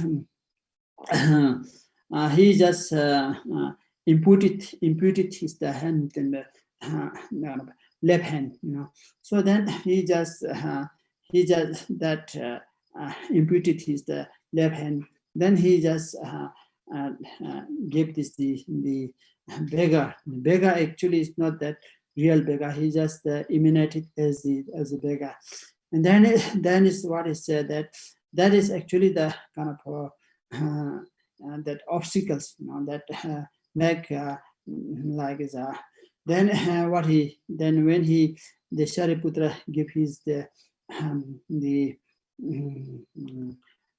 right hand, then he imputed his right hand. Okay, then he gave that hand, of course, the left hand, And in India, and that usually usually we say consider that the left hand is just kind of dirty, so therefore he said that the beggar said, "Oh, you are so you don't disrespectfully, you just give this me that your hand from that your left hand.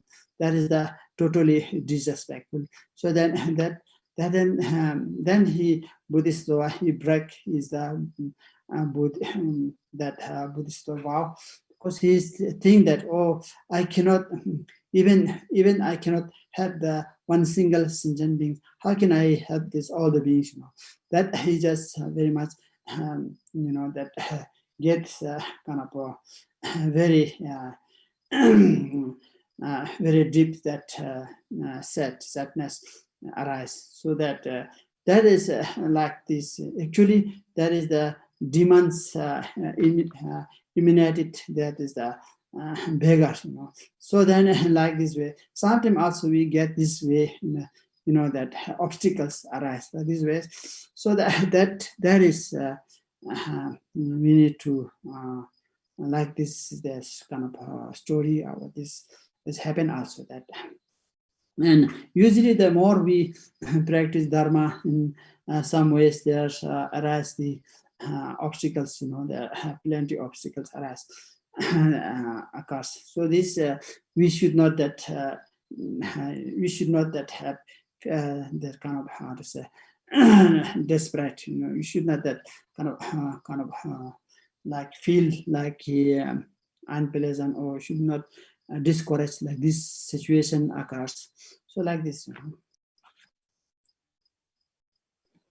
Sorry, Khenpola, can you repeat what the Chandrakirti said? So the among the this he divides the 6 parameters. Then it is the normal people can more appropriate, more chance to do their practice about the generosity, because they just traveling more, and then audience people, monks and nuns, usually they meditate, concentrate, they can have more time. So the normal people, they have to teach, they have to serve, they have to make money, and like make a business. So then go here and there, and then you can see many beggars, so you can have a more chance to practice the generosity, and can meet many beggars, so you can give them more. Thank you, Khenpola. Và đôi khi thì chúng ta nói là 6 ba la mật, nhưng có những cái trường hợp thì chúng ta cũng nói là 10 ba la mật. Thì nhưng thông thường thì chúng ta hay dùng đến 6 ba la mật. Và ở đây thì ba la mật đầu tiên là về bố thí. Thì cái ba la mật này nó rất là tinh yếu, đặc biệt như là ngài Chandrakirti, ngài Nguyệt Xứng này cũng đã nói rằng là trong 6 ba la mật thì thông thường những người bình phàm như chúng ta, chỗ này con vừa mới hỏi lại thầy để làm rõ, thì thông thường những người bình phàm như chúng ta thì sẽ có nhiều nhiều cơ hội để thực hành hơn. Thì thầy vừa giải thích là tại vì ví dụ chẳng hạn như các vị tăng ni thì các vị phải thường xuyên thực hành thiền định, và còn như những người bình thường của chúng ta sẽ có nhiều cái cơ hội để chúng ta ra ngoài đời, chúng ta giao lưu, chúng ta đi làm ăn vân vân, chúng ta có nhiều cơ hội để gặp nhiều người hơn, và chúng ta đi trên đường chúng ta có thể gặp nhiều những cái người ăn mày hơn. Vì vậy nên chúng ta thực ra là có rất là nhiều cái cơ hội để thực hành sự bố thí hơn. Và trong bố thí cũng có ba cái khía cạnh. Đầu tiên đó là bố thí về vật chất. Thì bố thí về vật chất ở đây có thể là bất cứ một cái gì, có thể là đồ vật vân vân, bất cứ cái thứ gì chúng ta cũng có thể dùng để bố thí được, chỉ trừ những cái thứ độc hại chẳng hạn, hoặc là những cái thứ như là vũ khí vân vân, thì tức là sẽ là gây tổn hại đến những người khác, thì chúng ta không nên cho đi, không nên bố thí những cái như vậy. Và ở trong những cái câu chuyện của Đức Phật thì cũng có nói rằng là các vị có thể thậm chí là bố thí cả những cái bộ phận trên cơ thể của mình, ví dụ chẳng hạn như là các chi của mình, hoặc là mắt, hoặc là đầu vân vân. Tuy nhiên thì đó là thực hành của các vị Bồ Tát, và như với chúng ta thì mức độ như chúng ta thì chúng ta cũng chưa cần phải thực hành theo như vậy, bởi vì chúng ta vẫn là những cái hành giả sơ cơ, và nếu như chúng ta mà thực hành theo như vậy thì chúng ta sẽ vẫn còn có cái cảm thọ là rất là đau đớn. Thế còn các vị Bồ Tát thì các ngài có thể thực hành như vậy, bởi vì các ngài đã không còn cảm thọ về đau đớn trong những cái trường hợp như vậy. Tuy nhiên khi mà chúng ta thực hành về bố thí, hoặc là khi chúng ta thực hành thì chúng sẽ có rất là nhiều những cái chướng ngại nó sẽ khởi sinh, giống như cái câu chuyện của ngài Xá Lợi Phất ngày xưa. Và khi mà ngài đang thực hành bố thí thì có một cái tinh linh xấu ác gọi là ma vương đã hiện hóa thành một người ăn mày, và cái người ăn mày này đến gặp với Đức Xá Lợi Phất và hỏi và xin Đức Xá Lợi Phất rằng là hãy cho cái người đó một cái cánh tay.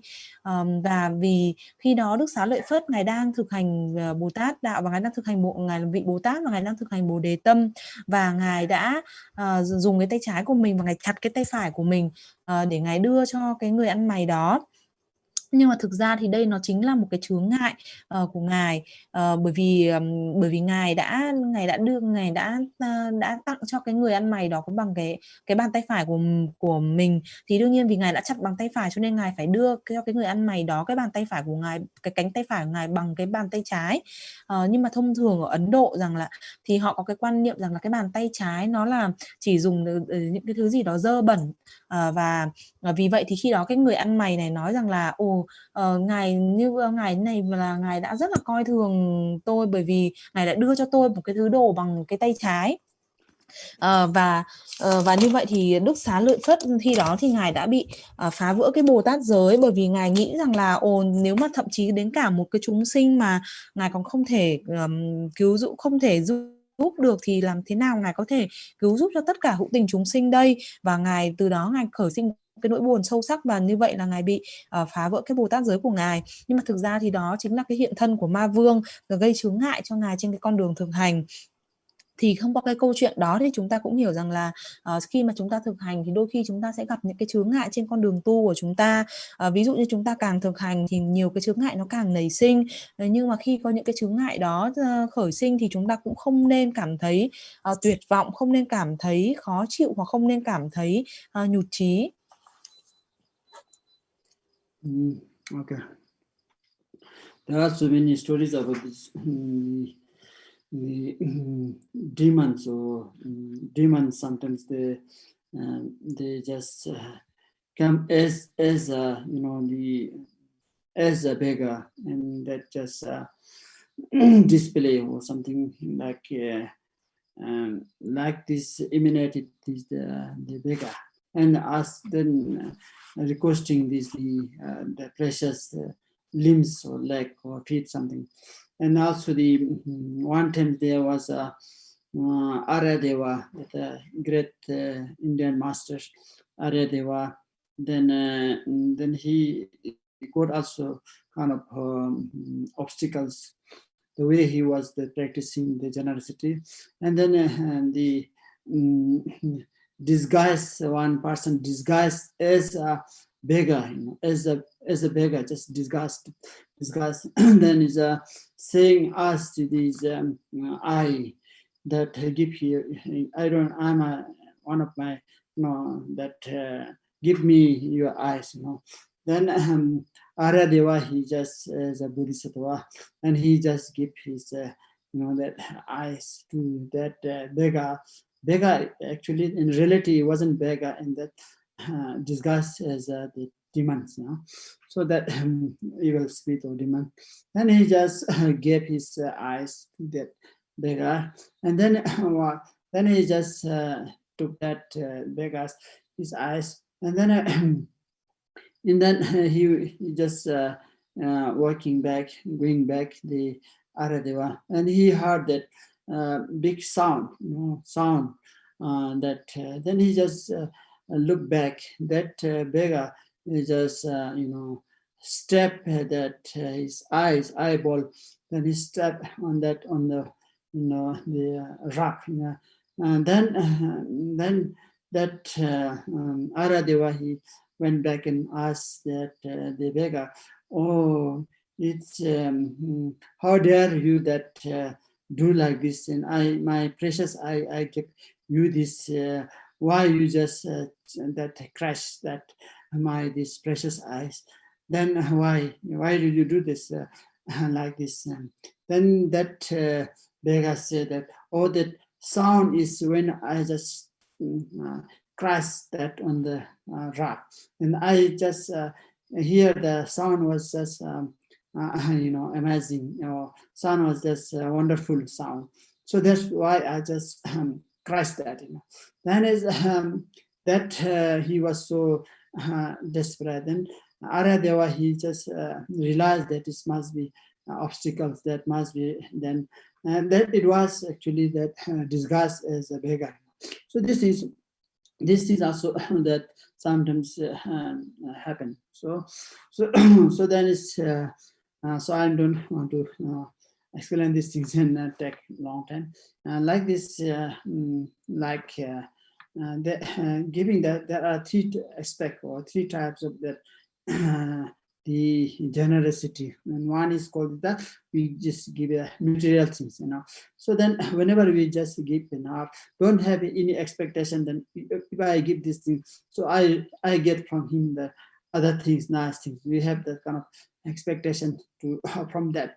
And that kind of expectation is not so nice. You should not have any expectation to give someone, and just have this good mind, or to benefit for him or her.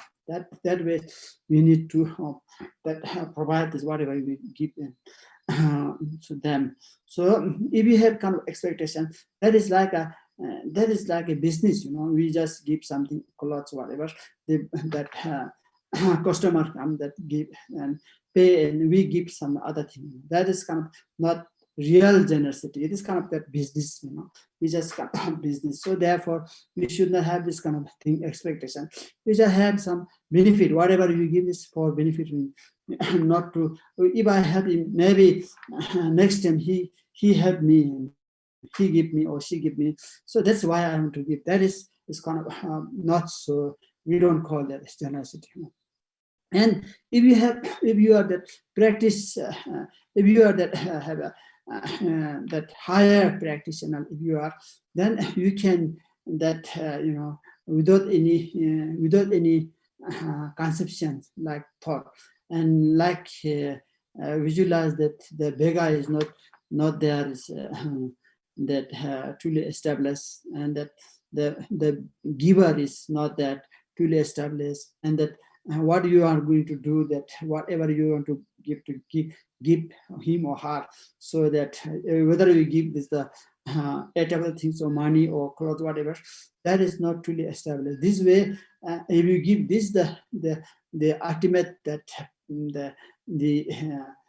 that how to say, that generosity, that the way how you just to give that is the perfect one. That is, we cannot do these things now. It is only the Arya, so that kind of a high level, when you reach maybe the first bhumi, so maybe we just play in his 5 paths, maybe accumulation path, or maybe that this way we just have this kind of practice. And now we cannot do it. But the best that in the practice, we don't have this. We just have this altruistic intention, this way to benefit him or her.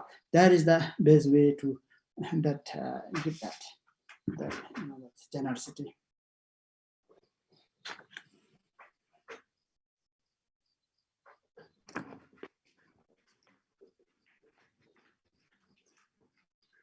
Sorry, Khenpola.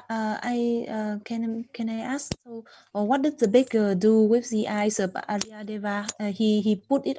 He stepped on it, or I don't know. Sorry, I didn't get it with the cross and the sound. So, hello, Khenpola.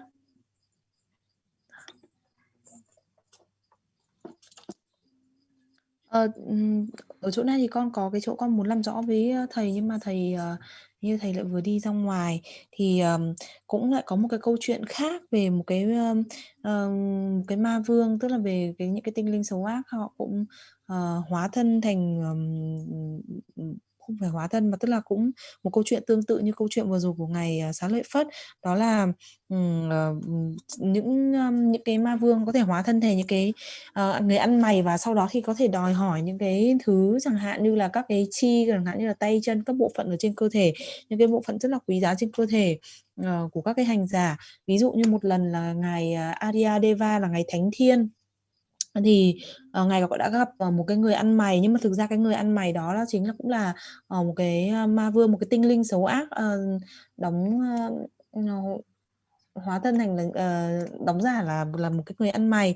Thì khi đó cái người ăn mày này mới nói với cả ngài Thánh Thiên rằng là xin hãy cho tôi một cái con mắt của ngài, và ngài Thánh Thiên đã đưa cho cái con mắt đó cho cái người ăn mày này, và tức là ngài sẵn sàng ngài đưa cái con mắt đó cho cái người ăn mày. Nhưng mà sau đó khi mà ngài vừa mới bước đi được thì ngài nghe thấy một cái âm thanh rất là lớn, và ngài quay trở lại và nhìn thấy là cái người ăn mày đấy đang dẫm lên cái con mắt của ngài. Sorry, Khenpola. I just want to ask, what did the baker do with the eyes of the Arya Deva? He stepped on his eyes, and then what did he explain? He has a cross. Yeah. The beggar, he stepped this eyeball, right? The beggar, he said that the Arya Deva asked, why did you do that? He said that, beggar said, oh, the sound, when I crash that, is some church, some sound comes up. So that's why I just crashed that. Some sound. Yeah. Sound. Some when sound. you crash something, some like this sound. Yeah. I like that sound. That's just saying that.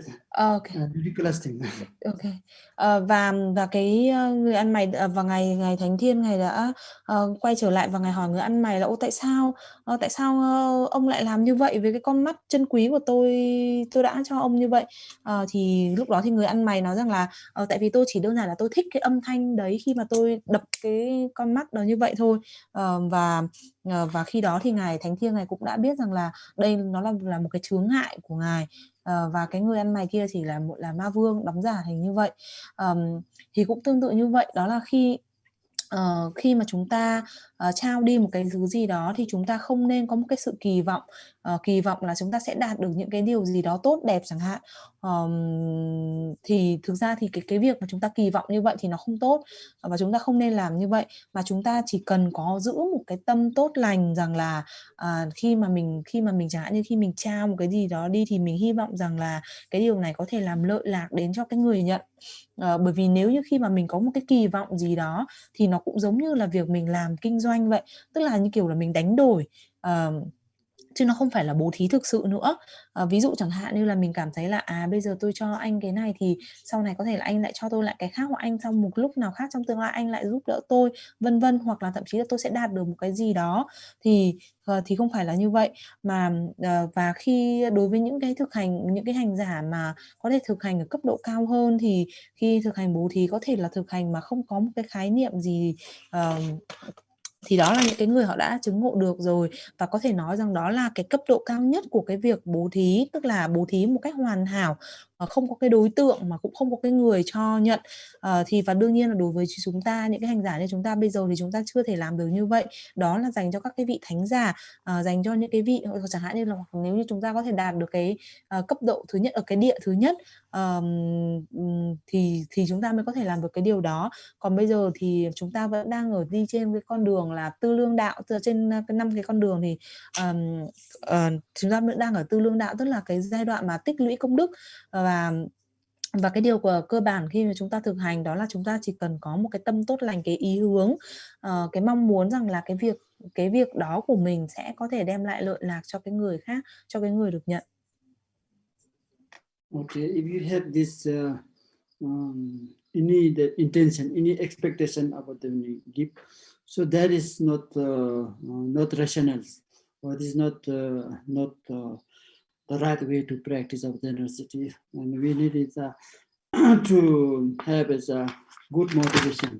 That way we just provide whatever we give, and then if you have this expectation, then the consequence, the result is come the less result. So if you don't have this kind of expectation, only that have the altruistic intention that beneficial benefit for them, then this idea, it is more, we have the consequence. And we don't need to expect, whatever if I give, I will get in the future great, virtues, I will be rich, this consequence of the generosity, because I heard that generosity, it is, that consequence become very, plenty of the wealth or something. Then if you don't need to expect, this kind of, even this life we can success also.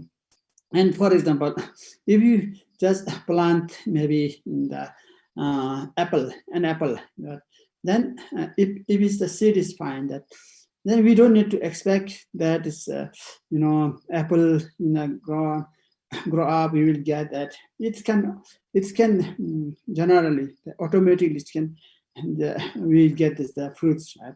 So we don't need to think like that. And it's like, similarly, we don't need to think that expect, it comes automatically once we create that generosity. Like this way, we need to like this. We not think when I have given, then is the consequence I will get that. We don't need to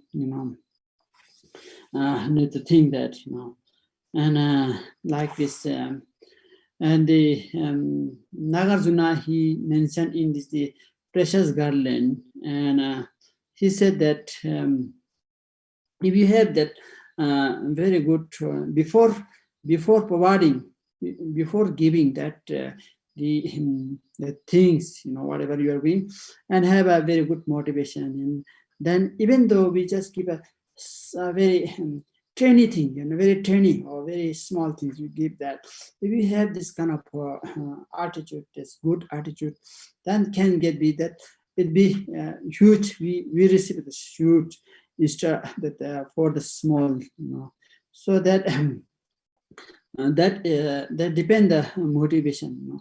So the Nagarjuna, he says that like this way, if you have a give something kind of valuable things to others, and then with that with the miseries, with the misery or with that stinginess, we give that, then this again that result will not that get a great result. So that like this way, then we need to give that is the for the useful for them, like if that is also the giving something, also that it is not only that this generosity is also in our bodies some expression. For example, if we have a good expression for when you are staring, or you are that glance, look at others, and we just have a nice, we look others, your eyes, with a respectfully you look others, and without that that strange ways, we just look or that then is also this also generosity. You know? And if you look that we give something to others, and then your expression, you know, for body expression is kind of, you know, unpleasant ways. That is not that the generosity. You know, you have we have to very good ways. You give something, then is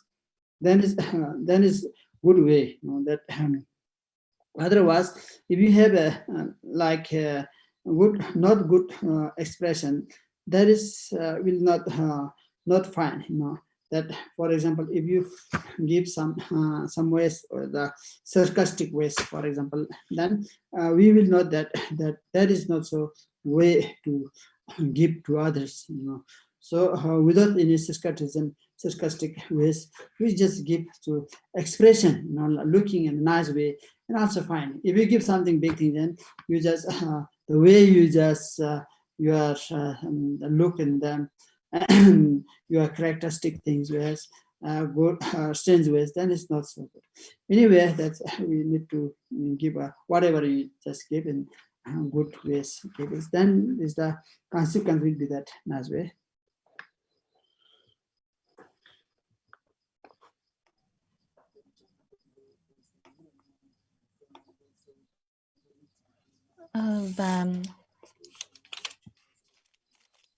Và nếu như chúng ta không nên có cái sự kỳ vọng khi mà chúng ta cho đi, bởi vì khi mà chúng ta có cái sự kỳ vọng đó thì đó không phải là một cái động cơ tốt lành, và sẽ dẫn đến là cái kết quả mà chúng ta đạt được nó cũng có thể sẽ giảm đi. Và chỉ có khi nào mà chúng ta có cái động cơ là để mong muốn mong muốn để cho những cái người có cái động cơ tốt lành, mong muốn để cho những cái người khác được cái lợi lạc bằng cái hành động của chúng ta, thì cái kết quả đạt được nó sẽ được nhiều hơn. Và thực ra thì chúng ta cũng không cần thiết phải kỳ vọng vào cái kết quả nó sẽ đạt được, chẳng hạn như là mình sẽ cho đi như thế này và mình sẽ mình sẽ trở nên là có được công đức, hoặc là mình trong đời sau mình sẽ được giàu có, vân vân, vì mình đã bố thí rất là rộng rãi và mình đã thực hành bố thí rất là nhiều, cúng dường rất là nhiều, vân vân, thì chúng ta không cần thiết phải kỳ vọng vào điều đó. Giống như khi mà chúng ta trồng một cái cây táo, thì chúng ta chỉ cần có cái hạt giống cây táo và để chúng ta cứ trồng thì cái cây táo nó sẽ ra quả, chứ chúng ta không cần phải kỳ vọng rằng là khi mà chúng ta trồng cái cây táo này thì nó sẽ có cái quả, bởi vì cái quả của nó khi mà nó trở thành một cái cây, cái quả nó sẽ tự động nó sẽ đến. Cũng như tương tự như vậy, thì khi mà chúng ta có cái hành động cho đi, hoặc là khi chúng ta có cái việc bố thí này, thì chúng ta cũng không cần thiết chúng ta phải suy nghĩ đến cái điều đó, mà cái kết quả nó tự nhiên nó sẽ đến. Đừng có nghĩ rằng là mình cho đi để mình đạt được một cái gì đó, thì không nên như vậy, thì đấy là một cái động cơ nó không tốt. Và như Đức Long Thọ ngài cũng đã giảng ở trong cái cuốn Vòng Hoa Báu, là trước khi chúng ta trao tặng một cái điều gì đó, thì nếu như chúng ta chỉ cần chúng ta có một cái động cơ tốt lành, thì dù là cái việc dù là cái vật chúng ta cho đi nó chỉ là một cái điều rất là nhỏ, thì cũng có thể đem lại một cái lợi lạc rất là to lớn, bởi vì cái điều đó nó phụ thuộc rất là lớn vào cái động cơ của chúng ta. Còn nếu như không thì nếu như chúng ta không có cái động cơ tốt lành đó, thì trong tâm của chúng ta vẫn sẽ có cái sự bòn xèn. Mà nếu như chúng ta có cái sự bòn xèn đó, thì rõ ràng là cái kết quả đạt được nó sẽ không thể nào trở nên là rất là lớn lao được. Và khi mà chúng ta cho đi, chúng ta cũng nên có một cái thái độ tốt lành, có một cái tâm thái, có một cái thái độ rất là tốt. Ví dụ chẳng hạn như là khi chúng ta trao tặng, hoặc khi chúng ta cho đi, thì chúng ta cũng nên nhìn cái người đó với một cái nhìn một cách rất là một cái thiện cảm hơn, thì bằng cái ánh mắt của chúng ta, tất cả mọi cái cử chỉ của cái cơ thể của chúng ta, những cái đấy nó cũng thể hiện ra đó chính là cái sự bố thí, đó chính là cái sự cho đi.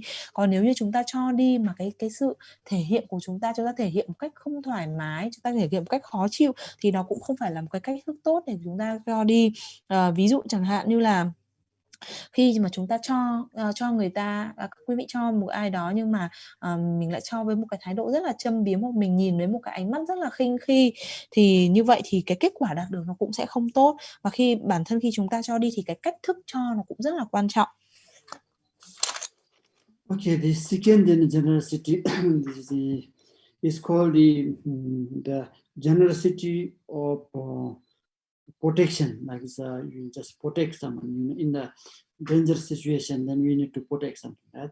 that is generosity of this protection. We can say that of protection. Then that means that against the dangerous things, against the bad situation things. So that is called the generosity of this protection. And suppose we just have some situation, and then we need protectors. If you don't have the protectors, someone, then we cannot that we cannot confront that situation. In order to confront that situation, we need a protector. In a easy way, we can say that suppose you want to go somewhere, and especially in the night time, or in the forest, for example. If you want to go in the forest, then thick forest, for example, there's wild animals. So we cannot go alone. That very kind of dangerous, So therefore, we need some protectors, so who cannot confront that situations, So that then we are free, we are no need any, we don't need any that fear or scare. So then we have a full confidence to enter in this forest. Like this way, any situation that if you want to go in a prison, for example, then if someone have a protector, we just get up from the prison. We need to pay whatever we need to that situation solve. That is called the the generosity of this protection. So then the last that one is called the generosity of the giving this kind of dharma. That it's called the someone that doesn't know whatever that the dharma, what is mean the dharma, how we can escape from this suffering of ocean of suffering. So why we should say the ocean of suffering? Ocean means that usually that ocean is very broad. We cannot that very enormous. So enormous. So therefore, that is called the suffering is as a ocean. Ocean of suffering. That means lots of suffering. Like that is mean like that. And what I'm going to say. So we need to free up this kind of ocean of suffering. That in order to free up this ocean of suffering, that we need to confront the suffering. What do we need? We need to apply for this the antidotes, all these afflictive emotions, and we need to try to teach these things, like a map. If you know the our destination, where we need to go, then if we have a map, so we can reach there. Like this, why we have to introduce that what the dharma means. What is the, how do we abandon this the negativities? How do we attain this the the ultimate Buddha, that heaven, like this Buddhahood? And this kind of this explanation is called the generosity of this protection.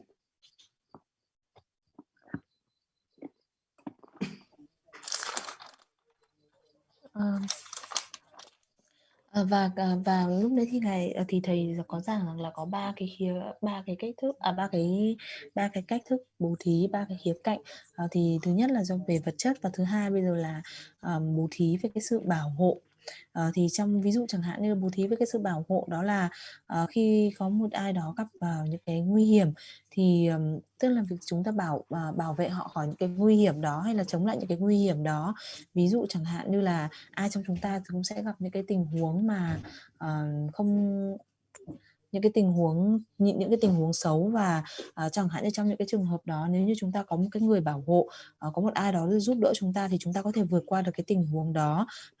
Nói một cách đơn giản, ví dụ chẳng hạn như là các quý vị, nếu như các quý vị đi đâu đó và chẳng hạn như vào buổi đêm, thì ai giúp mình có thể đi được như vậy, thì đó cũng là cái người đã giúp cho mình, hoặc là khi mà mình đang đi ở trong một cái khu rừng rậm, và có thể là có rất là nhiều thú dữ và mình không thể đi một mình, thì nếu như lúc đó mình có một cái người người bảo hộ cho mình, có một cái người để giúp đỡ mình và đi cùng với mình để vượt qua được cái tình huống đó, thì mình có thể có một cái sự tự tin và mình có thể thoát mọi cái sợ hãi, một cái sự lo sợ. Thì trong bất cứ một cái trường hợp nào cũng tương tự như vậy, thì nếu như mà chúng ta có một cái người bảo hộ hoặc là có một ai đó bảo vệ được khỏi một cái sự sợ hãi đó, thì những cái tình huống xấu đó nó có thể là kết thúc. Và cái cách thức thứ ba đó chính là bố thí về giáo pháp. Thì điều này có nghĩa rằng là ví dụ là cái người mà giúp cho chúng ta có thể thoát được khỏi cái đại dương của sự đau khổ. Tại sao lại nói rằng là đại dương của sự đau khổ? Là bởi vì đại dương thì rất là bao la và rộng lớn, và cũng tương tự như vậy thì cái sự đau khổ của chúng ta nó cũng rất là nhiều, cũng bao la như là đại dương vậy. Vậy thì làm thế nào để thoát khỏi cái đại dương của sự đau khổ này? Thì những cái người mà giúp bằng cách là giúp cho chúng ta có thể vượt qua những cái điều đó là những người đã biết và đã chỉ dạy cho chúng ta, chẳng hạn như chúng ta phải biết cách giải thoát khỏi những cái xúc tình tiêu cực, chúng ta phải biết cách thực hành. Thì cũng giống như là những cái người mà họ đã biết về cái tấm bản đồ, họ đã biết đến cái cách đi, họ đã biết đến cái đích đến, thì bằng việc cũng tương tự như vậy, thì cái việc là hướng dẫn giảng dạy về giáo pháp hoặc chia sẻ về giáo pháp để có thể đạt được cái mục đích tối hậu là đạt được Phật quả, thì đó chính là cái sự bố thí về giáo pháp. Okay, then I'm going to stop here. Our time is over. So then, thank you, everyone. We came this listening this Dharma, and this from myself and all of us. We just get the accumulations, and then we just dedicate for all the beings, remove their suffering, and especially in the Kathmandu, Nepal, and in India, and we have lots of that. COVID, the situation is becoming very tough. So we just please pray for them, and thus our merit goes for all the beings, and ultimately that achieve enlightenment. This is that's dedication. Và thì hôm nay thầy sẽ xin phép dừng ở đây, bởi vì thầy cũng đã hết thời gian rồi, và thầy cũng cảm ơn tất cả mọi người. Và bây giờ do cuối cái buổi học của chúng ta thì thầy và tất cả chúng ta cùng sẽ hồi hướng hồi hướng tất cả những cái công đức mà chúng ta đã tích tập được trong cái quá trình vừa rồi. Chúng ta sẽ hồi hướng cho tất cả chúng sinh thoát khỏi mọi đau khổ, đặc biệt là những ai hiện nay quý vị cũng biết là ở Kathmandu, ở Nepal, ở Ấn Độ thì đang phải chịu cái dịch bệnh Covid hoành hành, và chúng ta hãy cầu nguyện cho tất cả họ và cầu nguyện cho tất cả chúng sinh đạt được đến mục đích tối thượng là đạt được Phật quả. Trong quá trình chuyển dịch có những sai sót, con xin sám hối Tam Bảo trước thầy và tất cả quý vị.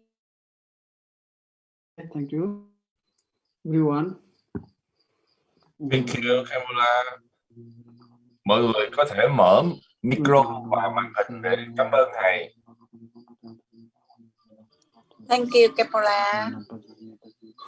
Thank you, Kamala. Okay, thank you. Thank you, everyone. thầy. Thank you, Kamala. Thank you. Thank you. Good night. Good night. Good sleep. Thank you, Kamala. Okay, thank you. Thank you, thầy. Thank you, Thank you, everyone. thầy. Dạ. Good sleep. Ơn thầy.